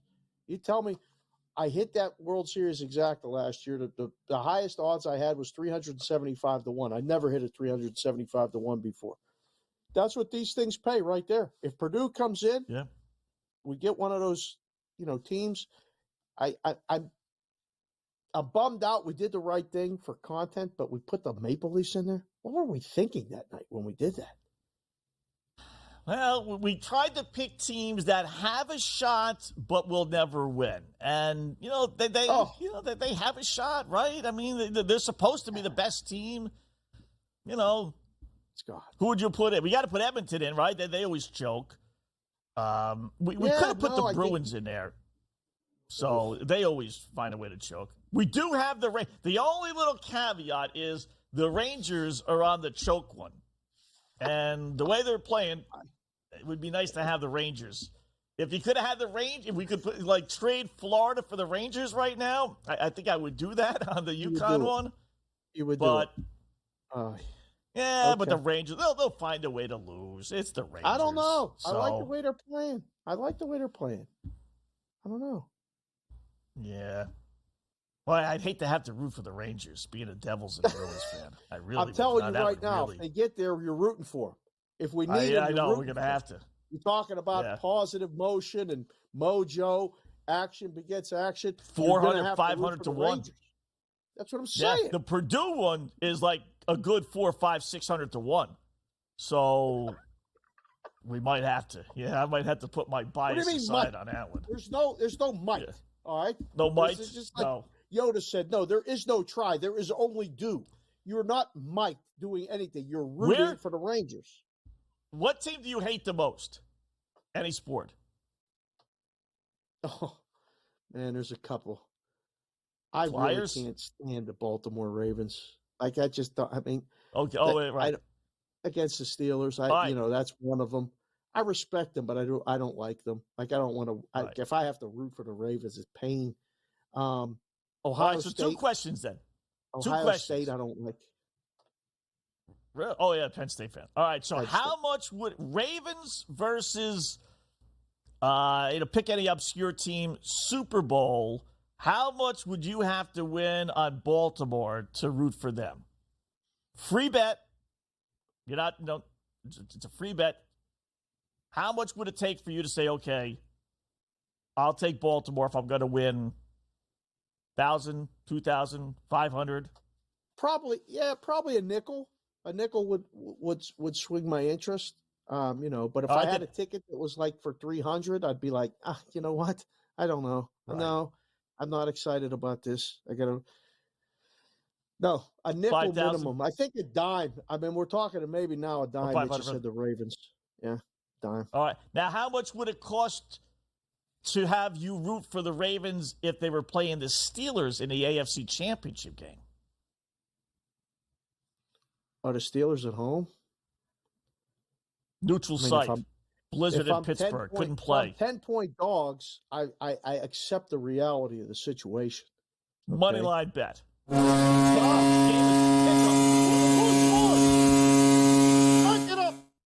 was it? Give it to me. I need him in the air. Who scored? Lightning. Poor Cam. Right on cue. Cam in 2 minutes. He's going to be typical Cam. Cam's going to jump out of his seat when we give him the goal horn when the Lightning score again. It's inevitable. If I could make a bet right now, will the Lightning score a goal in the next segment while Cam is on? Let's bet the yes. Yeah. I think I make the yes the favor. It's only 5 minutes left in the game. You know why? Because they'll get an empty netter. 4-1. I think Toronto probably pulls the goalie, even down 4-1. There you go. We'll get the empty netter. Yeah. It's coming. Oh, boy.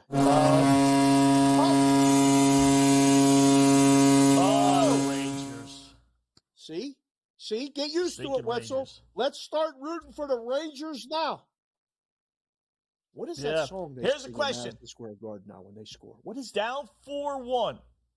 Would Tampa or would Toronto pull the goalie? 5 minutes left. Because if so, they're giving us 5.5, and it's 4-1.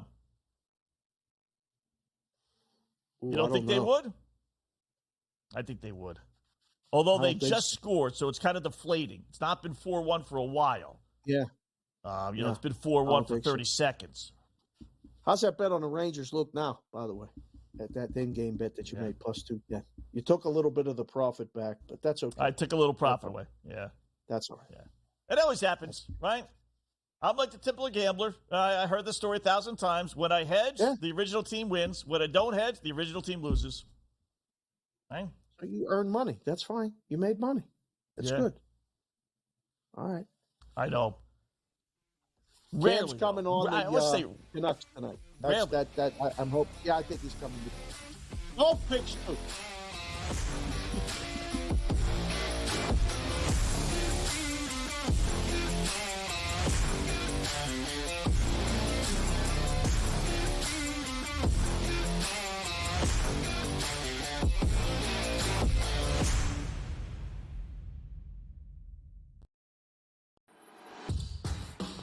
So I'm not sure Alabama is the team to knock them off from this second consecutive national championship chase. But what will be the key for the Crimson Tide if they can even cover a number? That wing ball screen action, how you defend that is going to be a problem because a Donovan Clingan forces you to change so much what you do defensively if he's able to score inside. Only on SportsGrid. Talk all you want about how fat he is. No one can guard him. No one can stop him. He's a violent offender. He does whatever he wants in the low block and at the 10. He just does whatever he wants and scores at will, ad nauseum. They're the Mike Tyson of college basketball. At some point, they're going to throw a haymaker. And when it connects, Pharrell, you're not getting up. Pharrell Coast to Coast. Only on SportsGrid. Your gut says Miami is going to win and you should take the over. Your gut also said your NFT selfies would only go up in value. They didn't. But your head is on SportsGrid and knows the QB is in concussion protocol. The backup has a 45 QBR against the zone coverage. The New York D has the most sacks in the league. So yeah, trust your head. It's smarter to be on SportsGrid. It's smarter to be on SportsGrid. Your 24/7 sports wagering network. The early line. Magical and historic season in Lincoln, Nebraska continues. He is the best player in the NBA, but also in the biggest moments where the national media is watching. Newswire. Something that we have never seen happen before with one of the iconic coaches in the game. Pharrell Coast to Coast. The team covers. It's automatic. It's every time. Not sometimes. It's every time. Game time decisions. Luka is actually far more dangerous from 3 on the road this year than at home. This game here tonight, you may want to consider taking as many points as humanly possible. InGame Live, PrimeTime. We got not one, but 2 coaches fired systems in place. Sports Rage this Late sort of Night. has letdown written all over it. It's going to be hard to match the emotion that they played with the other night. It's smarter to be on SportsGrid.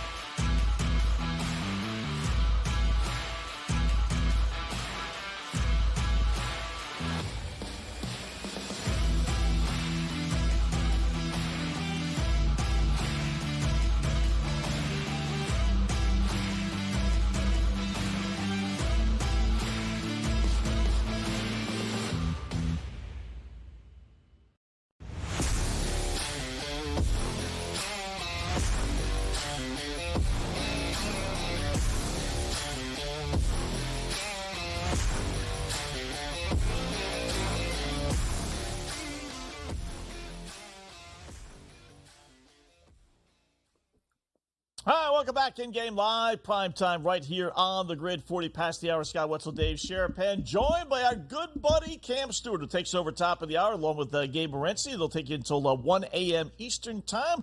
Talk a little golf, a little hockey, no doubt, a little college basketball as well, I'm sure, with Cam. What's going on, my friend? How are you, Cam, tonight?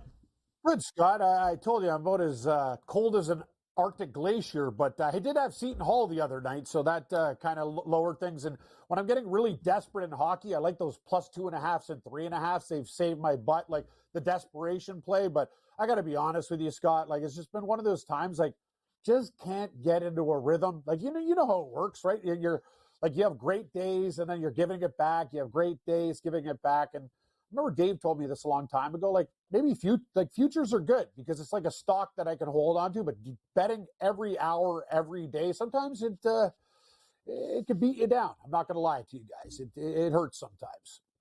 Oh, it'll wear on you. We actually just popped in a couple graphics of this futures parlay that we saw. I'll ask you this right here at the top before we get to all the golf and all this other stuff. So we did the championship of college basketball, the Stanley Cup, and the NBA championship. We have UConn in this one.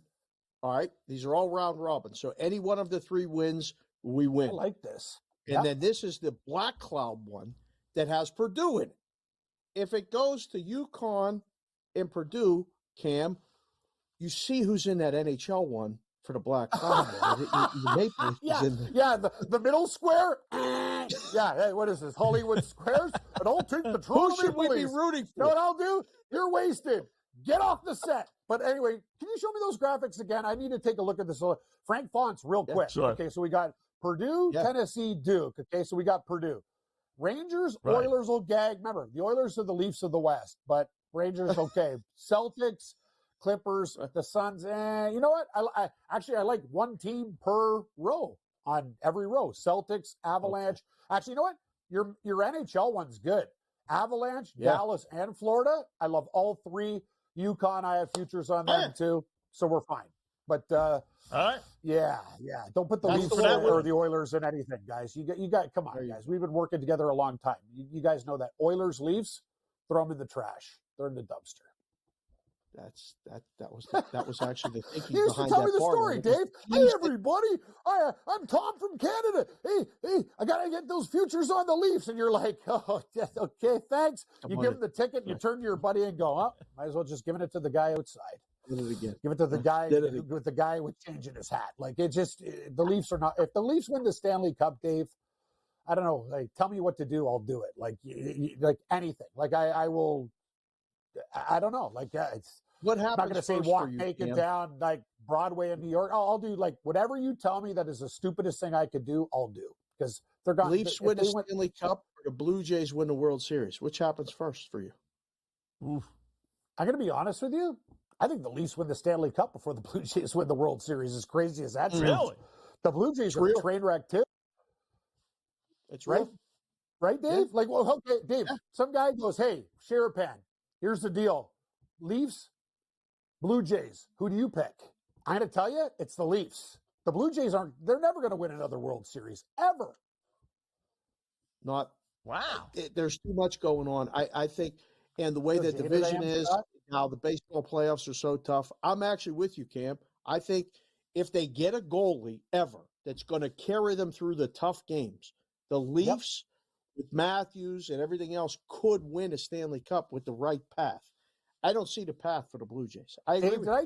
Did I tell you about the best bet? When me and Morency first met and we worked at the Score, this bet is 22 years ago, I think. And we made a bet for like 10 grand. Who will win a championship first? I had Leafs, he had Pittsburgh Pirates. After 17 years, we go, let's void it. Like, there's no, like, if I see you, if we're both alive when we're 92, I just, like, let's just end this. Like, stop the misery. This is a stupid bet. What a bet. Isn't that wild, Dave? You're like, Pirates or Leafs? Hey, you know what? I thought I had the advantage with the Leafs. I'm like, I kind of want the Pirates right now. Like, you know, that's how crazy it is. Anyway, that was a bad bet. Horrible. Austin Matthews, by the way, gets 70 goals. You can bet that on FanDuel. Yes. Does he get 70 goals or not? Yes. Yeah. And what will they do in the playoffs, Scott? A little bit of nothing? Lose. Like, So Right. what are we looking at? Yeah, actually, you know what? I do think he'll get 70. I do. He's just one of those guys, streaky. He'll have a couple games where he get like 5 goals, 2 and a hat trick. He'll do it. What do you think? 2 games left on the board tonight, Cam. Edmonton is playing Dallas. Really good hockey game. The other game, maybe not so good of a hockey game, but these all pay the same. We were on Portland today against Charlotte in basketball. Dumpster diving with Cam Stewart. It's working sometimes. You can find gold in the trash. Any opinion, side or total in either one of the games? Start with Edmonton and Dallas. You know what, Dave? I'm on FanDuel. They've taken it off the board on my site, so there must be a key injury or something's happening. But I like Dallas. I'm not going to lay 80 cents with the Kings, but I'll take them in regulation. The Kraken, though, now that it doesn't matter, they've been playing better hockey. But I like the Dallas Stars tonight. And tonight, what else do we got? How about this one? Vancouver's at Arizona. I don't want to tell Gabe this. I almost want to take Arizona plus 120. First place team, Vancouver. Next to last place really? team. Yeah, really? Have you watched Vancouver play lately? They're not playing like a first place team. I'll take Arizona. Yeah. That line tells me all I need to know too. They could have made Vancouver $2. They're making it $1.50. Right. We talked about that. That's we exactly did talk what about we said. that. I'll take Arizona, and I'll tell Gabe that. The Canucks, he's struggling. I just don't want to get into it tonight. I got enough problems, but I'm going to take Arizona. Arizona looks good to me. And what else are we doing? Is there anything else that we're looking at? No. We got to get to the golf. We know you got the golf lined up. It's the week before the Masters. These golfers are in Texas, and I know you got a whole menu. We got the graphics. We got everything. Take it away. You know what, Dave? This is fun. This is the tournament that a lot of guys who are good, they'll try trick shots, tune up for Augusta. I'm not down with that program. I'm taking guys in good form right now, so let's roll. We're going to take my Japanese friend, Hideki Matsuyama.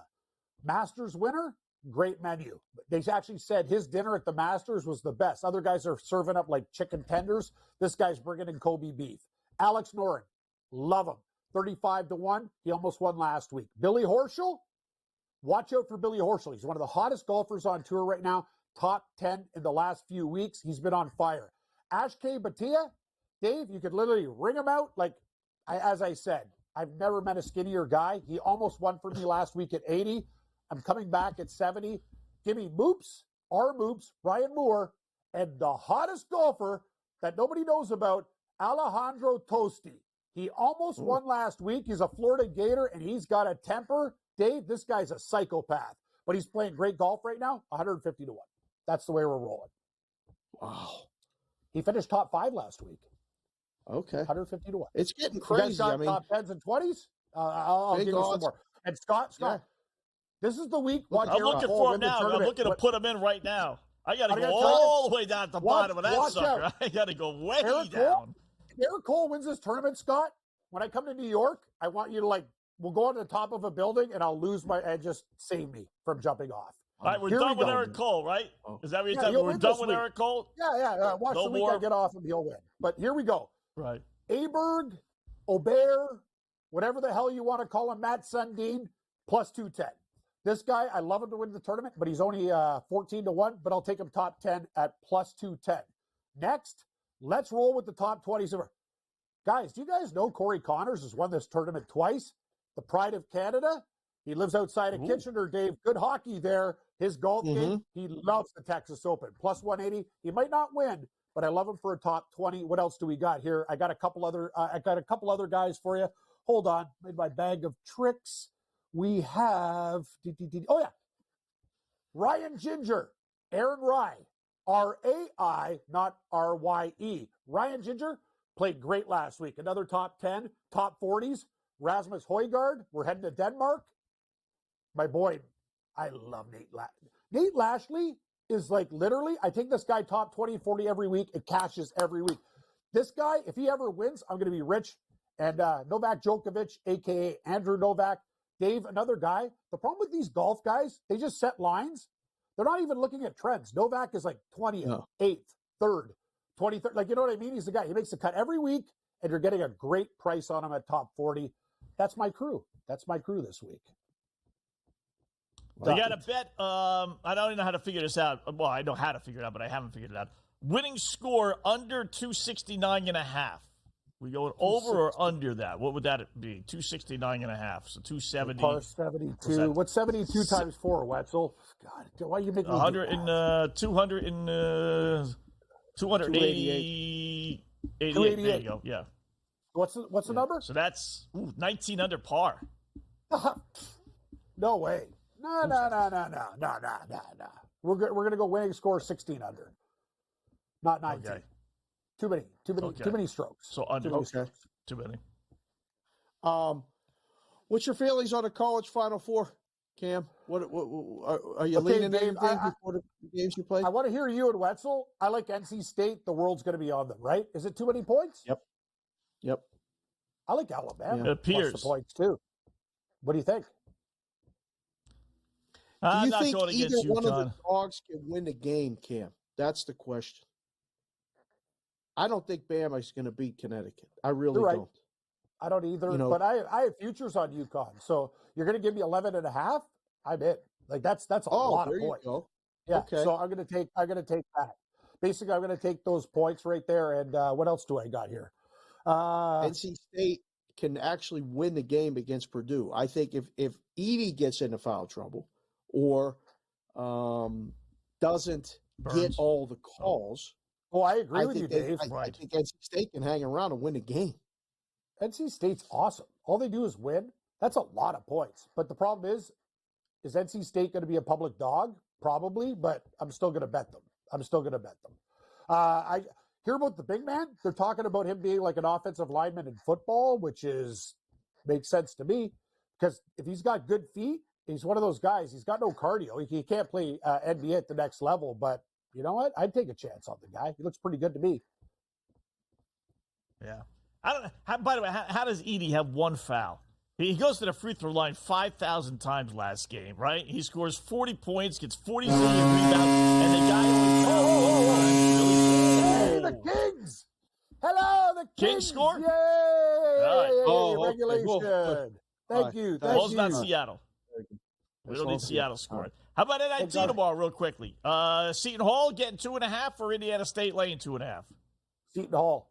Rode them the whole tournament. Yeah. This one's for you, Brian Seattle. Wow. This one's for you. Yar, yar, yar, yar, yar. We're going with the Pirates all day, all night. What do they call that guy? Cream? Abdul-Jabbar? Who cares? Yeah. Give me Seton Hall. That's the team. I've rode them every game, and I'll take the Pirates. Cream Abdul-Jabbar. Whatever, Indiana State. He's got all dogs. Larry Bird's gone. Give me the Pirates. Yeah. Pirates, parlay. Pittsburgh Pirates, Seton Hall Pirates. Dave, any team named Pirates is a friend of yours. Pirates and Pirates, yar, yar, parlay. Let's roll.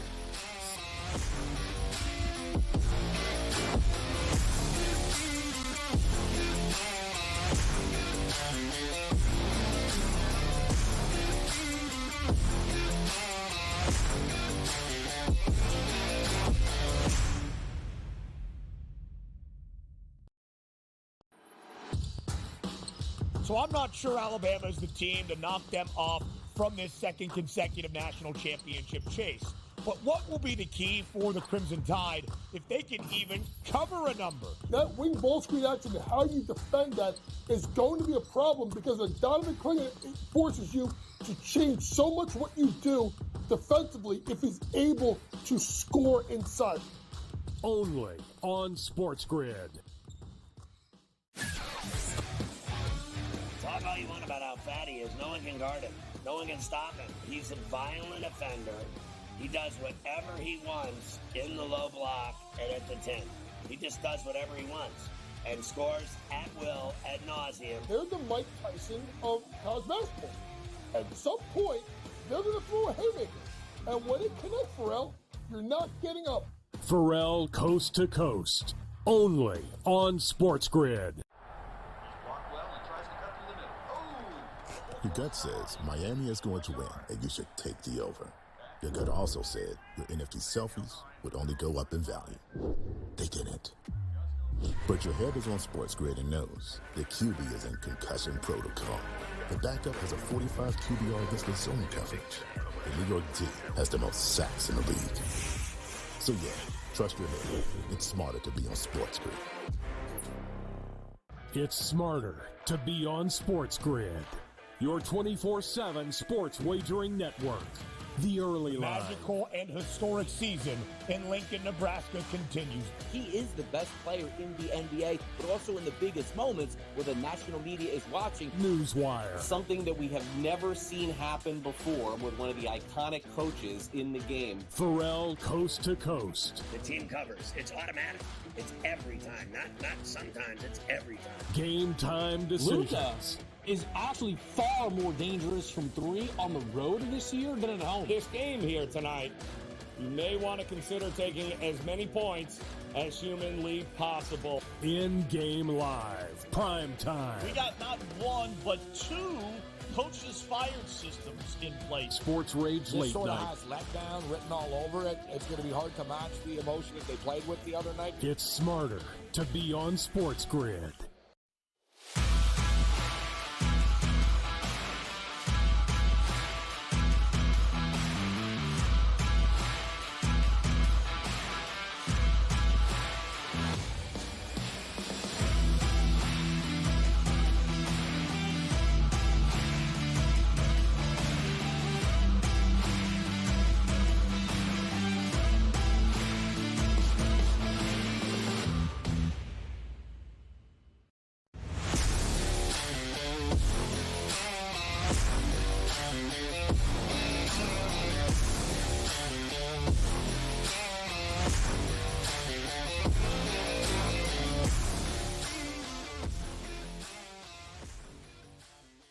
All right, welcome back. In-game live, prime time right here on the grid. Fast 2 hours, as it always is. Love working here from 8 to 10 p.m. Eastern time. Just one last check of the scores here, Dave. Have you noticed that Minnesota Timberwolves score, the Teacups over the Raptors by, last time I checked, 41. 110 to 79. You want the Raptors plus 40.5? Boy, that Raptor team is just done. Oh, brother. Yeah. We advised against taking 26.5. Kind of glad we did. That was good. Rangers close out the Devils. That's good. While we were on our break, there was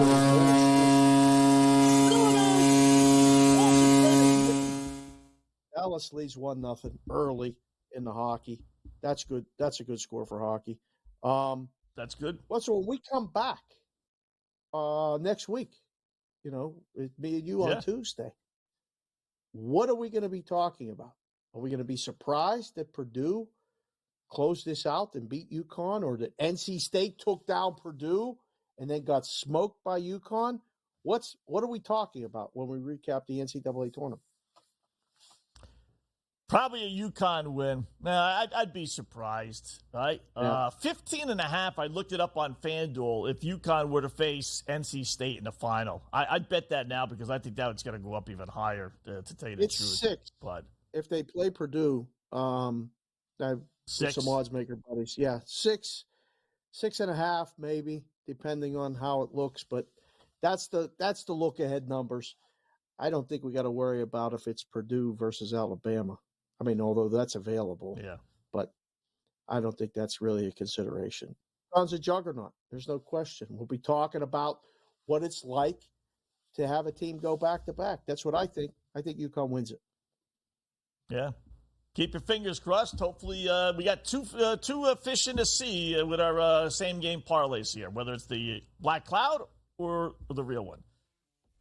Chances are pretty good we get a winner. So, Dave, good job as always. Enjoy the weekend, and we'll talk to you next week.